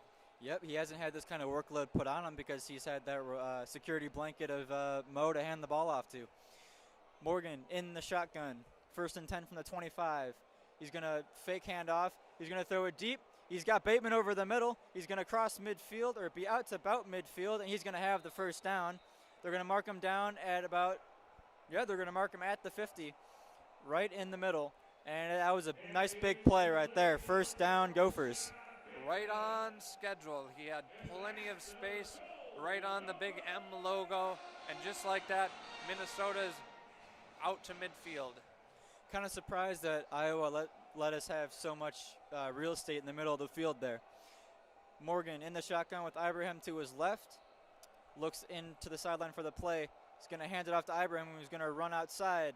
And he's going to get a few yards. And he's going to bring it out to about the 43. He's going to get about 7 yards on that play. It's going to be 2nd and 3 with 12-16 remaining here in the 4th quarter. I think that was a smart run there. You picked up 5 or 6. You didn't try to run it right up the gut. You kicked him outside, and he found a little bit of room to work with. It's 2nd and 4. I was afraid that he was going to get stuffed, but he was able to bounce outside. And they're going to hand it off to Ibrahim again, this time to the left, and he's going to cut up, and he's going to get the first down, and he's out to the 38. That's going to be another first down Gophers. Yeah, he tripped there, but he indeed stumbled right into a nice first down. Oh, we have a Iowa Hawkeye down. And that's a big man down there, too. Number 96. Yeah, looks like one of the defensive linemen. He's already trying to get to his feet. The trainers are keeping him down, precautionary, so hopefully it's nothing serious. Yep, that's Heflin down, and that's someone that they rely on heavily on this defensive line, Iowa does. Someone who can really clog up the gaps and stop the run game like they've shown today. Yeah, he's already to his feet. Gets some claps from the sideline. Always good to see an athlete getting back on their feet. In college, it's so important for these guys to stay healthy, especially if they think they have a chance at working in the pros. So good to see him working his way off the field, and here comes our Gopher offense once more. And I think if you're going to run, you got to attack that spot where he just was too. You want to make that replacement work and show that they're capable of doing that too. Morgan in the shotgun with Ibrahim to his left. He's going to hand it off to Mo, who's going to run the left side, who cuts up field. He's going to get out to about the 28. I think he's going to have a first down. First down indeed. They're going to give him the first down. Smart play call and smart run by Muhammad. He ran towards the right tackle there. There was a little bit of a hole, but it was closing up quickly, and so he cut it back to his left and, again, made that nice gain. Nice 11-yard play, another first down. From the 27, Morgan hustles up to the line and changes the play. Gets back in the shotgun with Ibrahim to his left. He's going to fake the handoff again. Or no, he does give it off this time. And Ibrahim's going to fight forward. It's about the 21. They'll give him the 20. And that'll be a good 8-yard gain. So we're consistently getting good gains here from Ibrahim. It looks like he's finally getting going. It's going to be 2nd down and 3 yards to go from the 20. Yeah, you wonder if that Iowa defense is starting to get tired out themselves.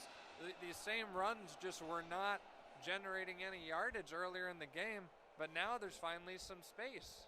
Ibrahim, same formation from Morgan with Ibrahim to his left. He got Bateman on the near side in the slot. He's got Ottman Bell out on the other side. Morgan looks to pass, looks to the end zone. He's going to throw it for Ottman Bell, and it's intercepted. And there goes the defender. He's going to take it, looks like, all the way back to the 36. Tackled by the tight end, Kieft. And that was a dagger. It's all doom and gloom here in Minneapolis today. The worst case scenario occurred as Morgan threw what I thought was going to be a pick six at first. Same here. That defender just didn't have the speed to bring it all the way back. He did, however, cross midfield and give the Iowa team some pretty good positioning. They're going to mark him down at the 36, and it looked like actually on that route. So Moss with the interception, it looked like Ottman Bell kind of slipped there a little bit right at the end of the route. So I don't know if he maybe like caught a foot from the Iowa defender or not. But anyway, Iowa has possession, and they're going to throw first down, and it's going to be caught. Can't quite tell who that is. There's a flag on the field. There is a flag. I really hope it's not for defensive pass interference. I thought that was beautiful coverage. I thought so too. Looks like Jordan Howden. And they do call defensive pass interference on Coney Durr. And they're going to decline the penalty, Iowa will. It's going to be first down and goal for the Hawkeyes. I would like to see a replay of that. I would too. Thought that was textbook coverage, hardly laid a finger on the defender, and yet the refs are out there throwing a flag. And they haven't called that penalty before in this game, and that's happened plenty of times. But it is first and goal, and they're going to run. It's going to be a keeper from Petrus, and he's going to get down to the goal line. Is he in? They're going to mark him short. They're going to mark him down at the 2. So it's going to be second and goal now after the run from the quarterback. Yeah, I think he actually banged his head right into the pylon on the right corner there, but his knee was already down. Yep. Yeah, he after replay, looked like his shoulder and knee came down at about the 2-yard line. So it's going to be 2nd and goal now with 9 minutes and 6 seconds remaining here in the 4th. Iowa threatening to expand their lead. Goodson in the backfield. He gets the handoff and he's going to fight forward, and he's in. Touchdown Hawkeyes. They just continue to run the ball, get timely turnovers, and just can't stop it. 1-yard touchdown from Tyler Goodson. The pendulum certainly swung back in Iowa's favor quickly in these past 5 minutes or so. Let's talk about that pick. That was, I think that that throw floated up there way too long. It looks like Iowa's going to go for 2. They're going to throw it out to Goodson, and he's going to get in untouched. So the 2-point conversion works, and now it's going to be 28-0. Points for everybody except Minnesota. Yeah, that pick, I thought Morgan lobbed it a little too much. Like we talked about earlier, if you're throwing over the middle, it's risky to not throw a dart. And although that one was deep and to the left, he still really just sailed it high. And it's not really surprising that Iowa was able to pick it off, especially, as you said, Connor, it looked like Minnesota's receiver, Chris Ottman-Bell, wasn't even on his feet when the ball came in. Nope. So he didn't have a chance to act as a defender and bat it away. Yep. Well, it's 28-0 Iowa with 8:56 to go here in the 4th. We will be right back after this quick media timeout.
All right, welcome back.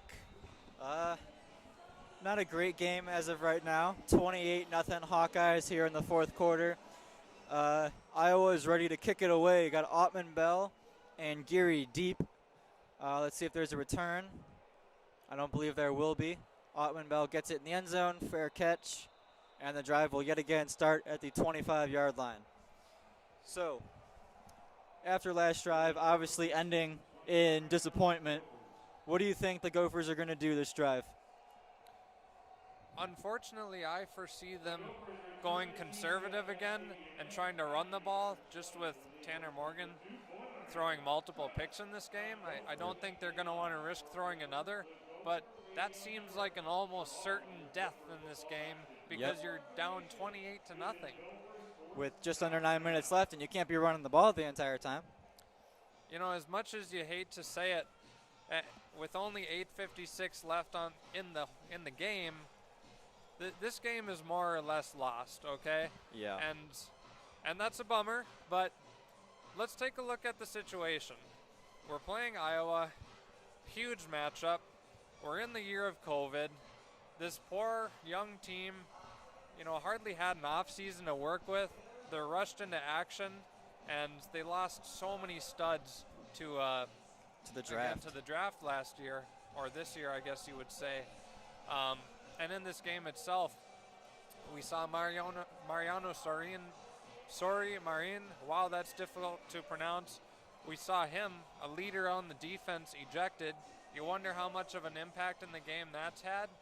I do feel like we've seen some runs go up the middle and a couple passes right over the middle that maybe he would have broken up. So you have that impact. And then on the Gophers offense side of the ball, we haven't seen much of an offensive impact. We've grown so used to seeing over these past 3 games of the season Mohamed Ibrahim running free, running into the end zone. It's a beautiful thing. But today, how many yards does he have? He's been essentially stuffed compared to usual. He's got 116 and as long as 13 yards. Well, it's kind of crazy to think that 116 is a bad day for Mohamed Ibrahim, because anything over 80, 100 yards would really be considered fantastic. But for Mohamed, that's about a third of what he typically produces. Yep. I think through the first 3 games, he had almost 600 yards. So that's almost 200 yards a game. So obviously this is not quite living up to expectations. But the Gophers are ready to start their next drive. They're at the 25-yard line with 8:56 here to go in the 4th. Same formation as usual. Morgan in the shotgun, Ibrahim to his left. He's got 2 receivers out wide to the left. He's got Bateman in the slot and Chris Ottman-Bell all the way out by the numbers. Let's see what they decide to do here. Morgan under center, under shotgun, my bad. He's going to pass, gets it out, looking for Coke Kieft, and I don't think he was ready for it. It falls incomplete, 2nd down. And a minute ago I talked about how this was kind of a lost game, and I hate to even throw that term out there. And Same here. I don't say it to say like stop watching or there's nothing left to be hopeful for. I think it's just more of a shifting your paradigm of what does the rest of this game mean. And for a developing team, it's more about getting that chemistry, getting in rhythm, proving to yourself that you can score. So next week you're coming out strong. Yeah, this is more about next week too. And Morgan looking to pass, gets ripped down. He's going to get sacked and dropped at the 19, a loss of 6. That was Zach Van Volfenker who came in with the sack. And that's going to make it 3rd and 19 from the 16-yard line. On those picks, you would have to watch the tape to know for sure, but I don't think you can fully blame him on Morgan. He's faced more pressure as the game has gone on, and it's at times impossible to operate when there's a guy in your face every play. Morgan steps back to pass, and he looks over the middle for Ottman-Bell, and it falls incomplete. So it is now 4th down, and it's going to be a 3-and-out as the punt team comes out. That was not the response drive you want. Like you said, this game seems to be, it has its final decision made. But also, just like you said, this is more about next week as well. And that was not a good showing on that drive. 3-and-out, a sack, 2 incompletions. Here comes the punt, and it's shanked. Not a good one. And it goes directly out of bounds at about the 47. So let's see where they decide to spot this. I think we've talked enough about the disappointments in this game and, that where things are heading in these last 8 minutes per se. What are some positive takeaways you have? I mean, I really like how, obviously, the defense didn't do, they didn't have the stops that maybe they had wanted in the beginning of the game. But, late in the first half and early second half, or pretty much the entire 3rd quarter, they were really, really stout and really, controlling the run game, which is something that Iowa had been, dominating all day. So, to be able to see that defense without their leader, Sonny Marin, after getting ejected, seeing them bear down and be able to, keep this game close during that time, only a 2-score game. I thought that was really impressive. Kind of a fresh take since we've been talking so much about the downfalls of this game or the shortcomings. One thing I think that the Gophers kind of missed the boat on was using their tight ends. In Yep. that first game against Michigan, I remember they looked so strong on offense, working their way down the field, and then of all people, Tanner Morgan lofts a pass into the end zone, and it's Cole Kieft, I believe the 4th string tight end. Yep. So the Gophers have depth at tight end, and except for maybe one catch I can remember where we actually mistook the player for a wide receiver, we haven't seen much usage of the tight ends in the Gophers offense tonight. And when you're playing such a high-profile team as Iowa, you've got to use every blade on your Swiss Army knife. Yep. That is true, because Iowa has their style. You know what they're going to do. They're going to pound the ball in between the tackles, and they're going to play strong defense. So you have to find ways to counteract that. And if using your tight ends is part of that plan, then why not use them? Especially if you have depth at that position too. I think something else I would have liked to have seen more of was usage of the other running backs. Same here. When they brought in Trayson Potts and Cam Wiley, it was a little bit more of a mystery. And even when they brought in Seth Green, a mystery in terms of, okay, now these backup running backs are going to be in. It's probably not a run. So then when it is a run, it's quite a surprise and you get a nice game.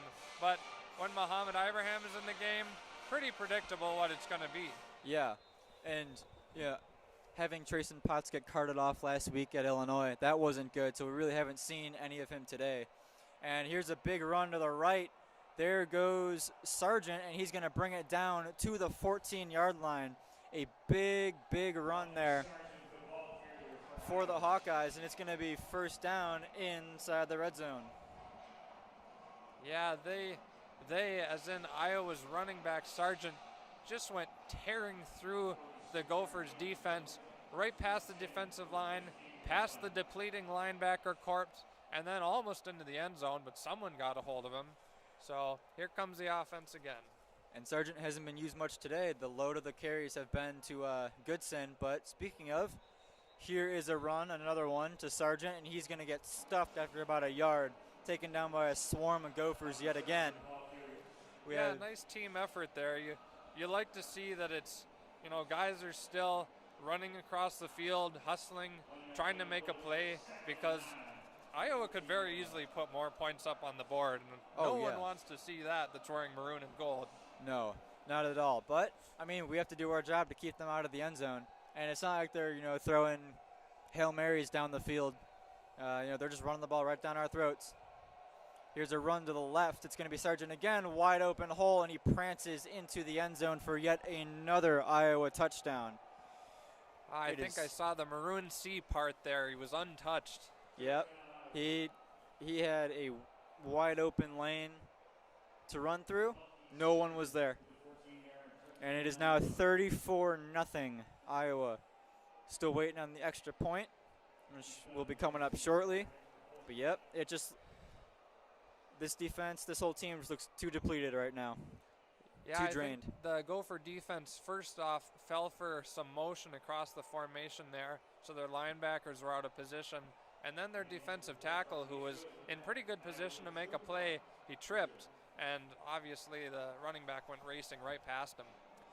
And while we were talking, the extra point went up, and it was good. So right now it is 35-0 Hawkeyes. We will be back for the kickoff in just a few moments after the end of this media timeout.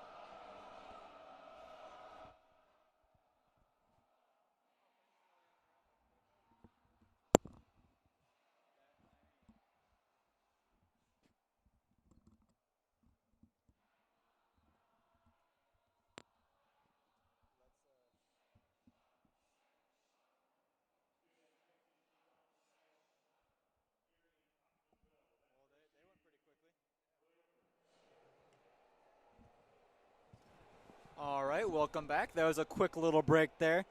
They really hustled up to get this kickoff ready. So, yep, Iowa's up 35-0, ready to kick off back to Minnesota. Chris Ottman-Bell is back deep. He's going to receive the kick, calls for a fair catch, and the ball will yet again be placed out at the 25-yard line, starting the Gophers' drive. 6:37 left on the clock here in the fourth quarter. I don't even want to look at the scoreboard, but Neither I'll tell do you I. it's 35-0. Do you think that we start seeing maybe some second-string, third-string players coming in now? Well, I would think so, but I can answer your question and say not at quarterback because Tanner Morgan is still leading the charge. And so is Mo Ibrahim. So, Morgan in the shotgun, Ibrahim to his right. Bateman is out with Jackson on the left side, and they're going to run the ball with Ibrahim to the left. He's going to get a few yards. He's going to get taken down at about the 28, about a 3-yard gain there. 6:23 left to go in the fourth quarter. I can tell you right now that after this game is over and the final score is posted on Facebook and other social media platforms, Minnesota is going to get roasted for what they're doing right now. Yep. With this game lost at 0-35, there is no reason you would send out your starters and risk injury. I am absolutely shocked that we don't have a backup quarterback or at least a backup running back or wide receiver in the game. Exactly. As Morgan scrambles, looking for somewhere to go, he's going to look for Jackson, and the ball was tipped away. That was a dangerous pass. It was almost intercepted. Yet another turnover almost right there by Morgan. He just wanted to force it. I think he was just trying to get it to Jackson or just throw it away. I think he thought Jackson was the better option. Personally, that was too close of a play to try to force that into a small window like that. Yeah, the coverage by Iowa's secondary has been second to none today. Just about jumped that route, as you said, and it really would have been a disappointment to see another pick. 3rd and 7, Morgan steps back from the shotgun, ready to throw. Launches it over the middle. He's got Ottman-Bell, and he's going to get out to the 40, and he has a first down. Let's give Ottman-Bell some credit for staying in this game after he got leveled a couple quarters ago. I mean, wow, that was a big hit. I'm kind of surprised he's not in concussion protocol. Same here.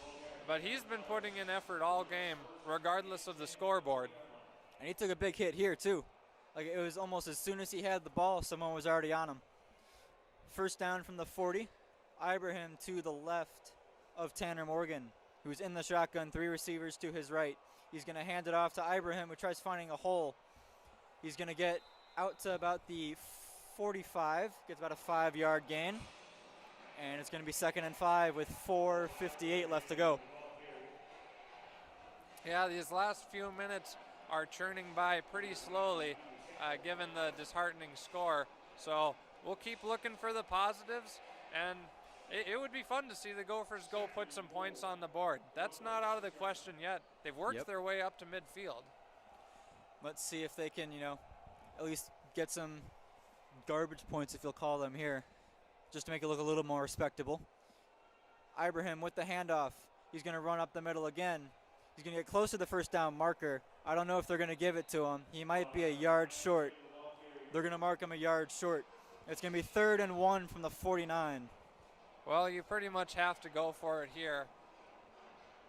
Yes, if you don't convert on this 3rd down, there's no reason why you'd want to punt back, so you might as well just go for it. Oh, I'm silly. I thought that it was 4th down. Of course, you would go for it on 3rd down. I think it would be quite the surprise to see a team punt on 3rd. But exactly. Something I've probably never seen before. Yeah, I think I've actually seen it once, but it's kind of a weird strategy, and we won't even get into that. Yeah, that Coach Fleck would have a lot of explaining to do. Here's the handoff to Ibrahim. He's going to run up the middle, and he's going to get the first down into Iowa territory. They're going to mark him just short of the 45. It'll move the chains. And he's racking up more yards. Well, hey, and that's what we're talking about, making the most of these last 5 minutes. Getting pushed with that offensive line with some of those players that, maybe haven't seen a lot of experience, proving that you can pick up first down when your back is against the wall. Ibrahim is now up to 134 yards on 34 rushes today. Morgan drops back to pass, looking for Bateman near side. He's going to throw it to him, and I think they got mixed up on the routes there, as I think Bateman came back looking for kind of a curl route sort of type, and I think Morgan thought he was going to continue straight up the sideline. You know, one thing I'm noticing in these past few minutes, probably even the past quarter or so, there's been a little less pressure on Tanner Morgan, but that's come at the expense of the number of receivers he has downfield. Yep. They're using extra tight end sets as extra blockers, you know, to buy them more time, and in turn, they're only sending maybe 2 receivers downfield, and that against a loaded secondary is just not a recipe for completions. No, it is not. And his completion percentage has not been good today. 12 for 29 as he gets it to Ibrahim, who's going to run forward to about the 38-yard line. 39-yard line, excuse me. Yeah, he lowered the helmet and took a face dive, but it was enough for about 6 yards. It's going to be about 3rd and 4, so manageable here. Got to convert here. And if you don't, obviously you're going to go for it on 4th, but hopefully we don't have to get to that point. Got 4 receivers out. Ibrahim to the right of Morgan in the shotgun. Let's Morgan see if we looks see in. any extra pressure here now that they've put a couple receivers out wide. Ibrahim shifts out to the left of Morgan, and they are going to hand it off to Ibrahim, who's going to cut forward out to about the 41 or the 40, right on the chains, and they are going to give him the first down, it looks like. I've seen one referee signal for it.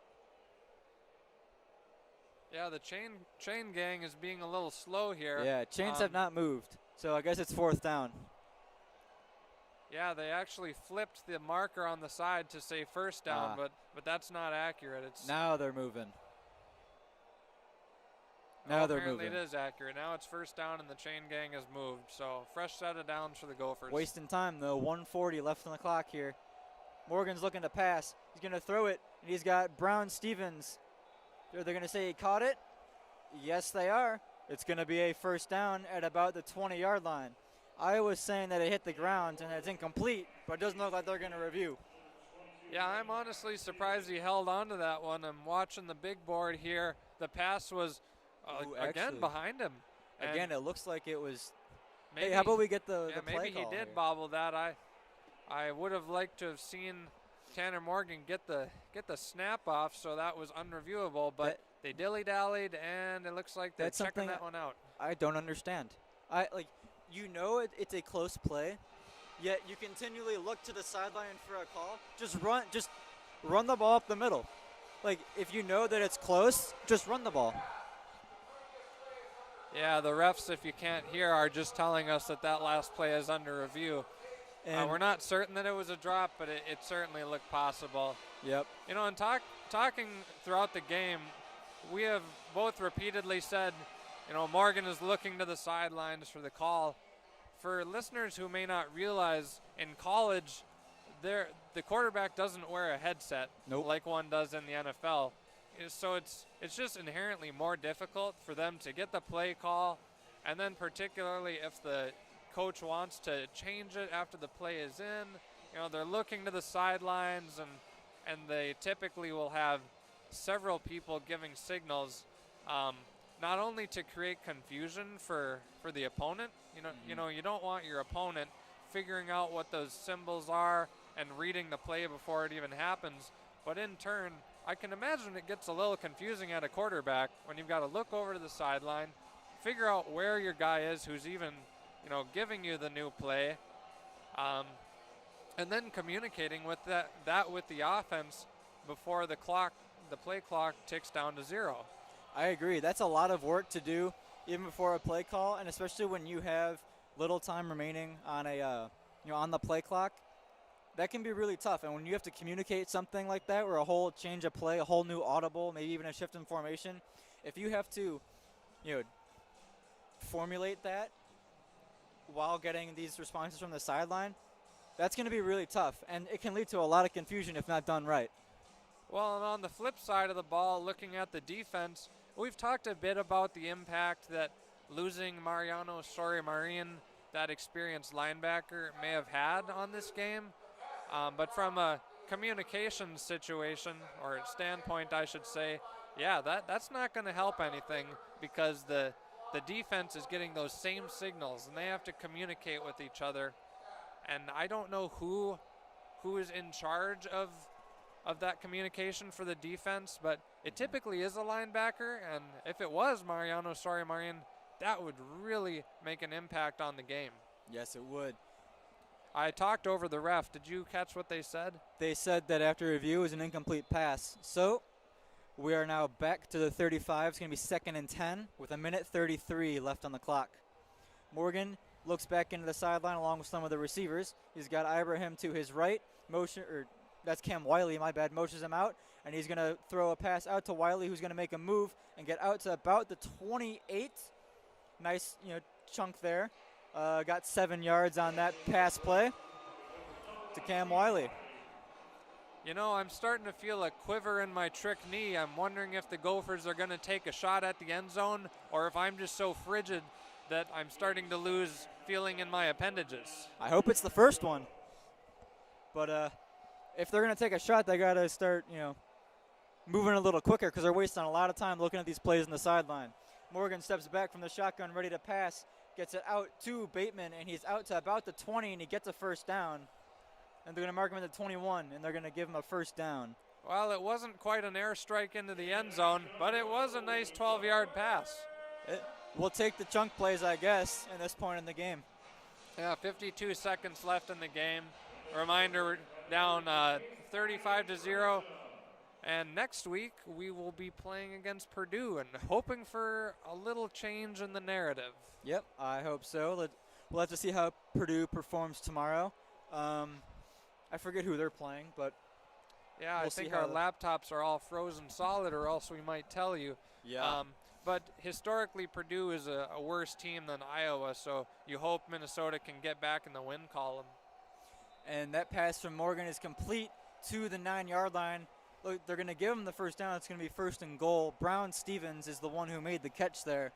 And now the Gophers are going to run a little bit of hurry up with 45 seconds left on the clock.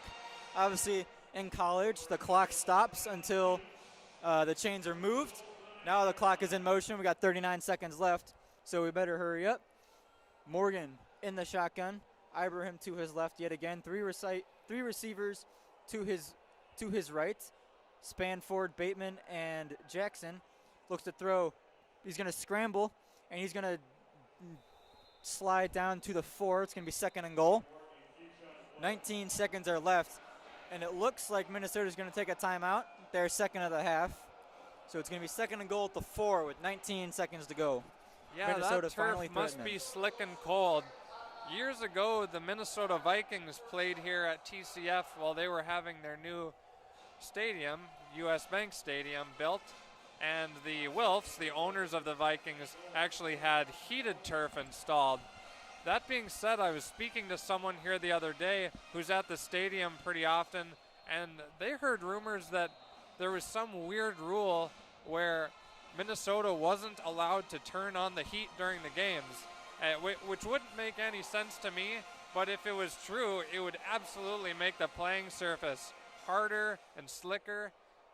And again, doesn't make sense to me, but if that's the case, it might be an explanation for why Morgan has tripped up several times untouched this game. Yeah.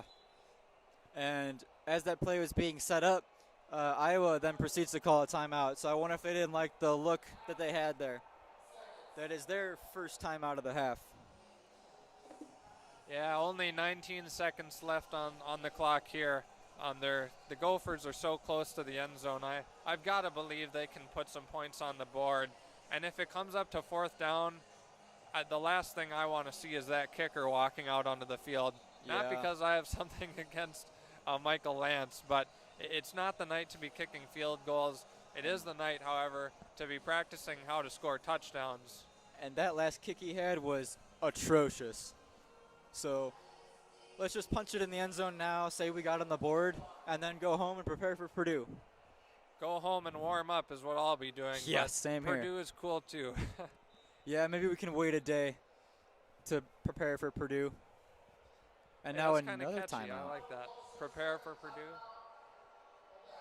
I guess they must not have communicated clearly enough about what their defensive setup was going to be in the last timeout. So Iowa now takes their second timeout in as many seconds, pretty much.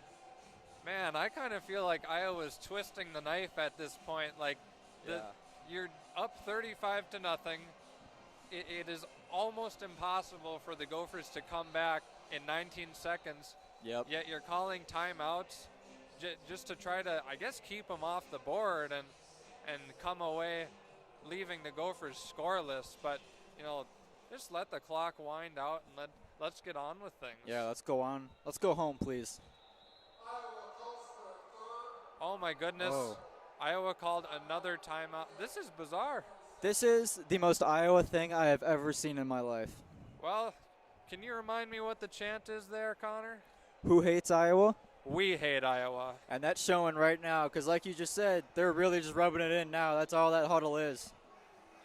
Yeah, actually some of their players are jogging out onto the field, jumping around. I mean, this doesn't sit well with me. Like, there's sportsmanship, there's logic, and you're just defying both right now with all these timeouts. And if you thought last year didn't sit well with people, this year's going to make it hurt even more.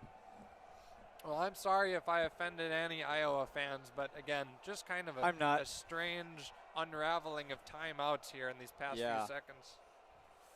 Morgan calling a play out in the shotgun. He's got, looks like Ibrahim to his left. It is not. He's going to throw. It's going to be Bateman, and he's in for a touchdown. Gophers finally get on the board, but a little bit too late. Agent Zero finally erases the 0 from the scoreboard at TCF Bank Stadium. Well-designed play. He came across the middle, and he was open. Tanner Morgan finally getting his pass where he intended it to. Was a good-looking pass play. Just, you know, a little bittersweet on this touchdown here. Obviously, you like getting some points on the board and not, you know, walking away empty-handed. But it is a little too late, as the PAT from Michael Lance is good. And it's now 35-7 with 14 seconds left to go in the game here. Well, and hey, we're really reaching for moral victories now, but it's good to see Lance put that one through the uprights after he missed earlier. You know, you can never feel bad about your kicker getting a little confidence booster. Especially after, like we have said before, a kick that just did not look good in that previous field goal attempt. So, you know, like we said, we are stretching for some moral victories here, but, I mean, you got to take them where you can get them in a game like this. You know, as the Minnesota Rouser plays in the background, I just remind myself and our listeners, this is a team that, this year, it's a weird year. You know, you've got COVID, you've got inexperience. It's reasonable to set the expectations a little lower for the rest of the year. But that being said, the team is spearheaded by PJ Fleck, who is highly touted by analysts across the country, as well as the locals here in Minnesota. Tanner Morgan's going to be next, going to be the quarterback of the foreseeable future. And there's a lot of reason to love this team, even when they're losing. And you know that PJ is going to have his team ready to bounce back, especially after an embarrassing showing like this. You know he's not going to let this sit easy with him. It's not going to sit at all, and it's not going to fly. It's not acceptable, and he knows that. And he's going to have them ready to go next week, I'm very well sure. Yeah, his row the boat culture isn't about sitting around and feeling sorry for yourself. You get your oar back in the water and you row. You can't see where you're going, but you can see the mistakes you've made and what you've learned. And by God, you try to come get a win next week. Yep, that's all you can ask for is, you know, this win or this loss is going to motivate them to work even harder this week.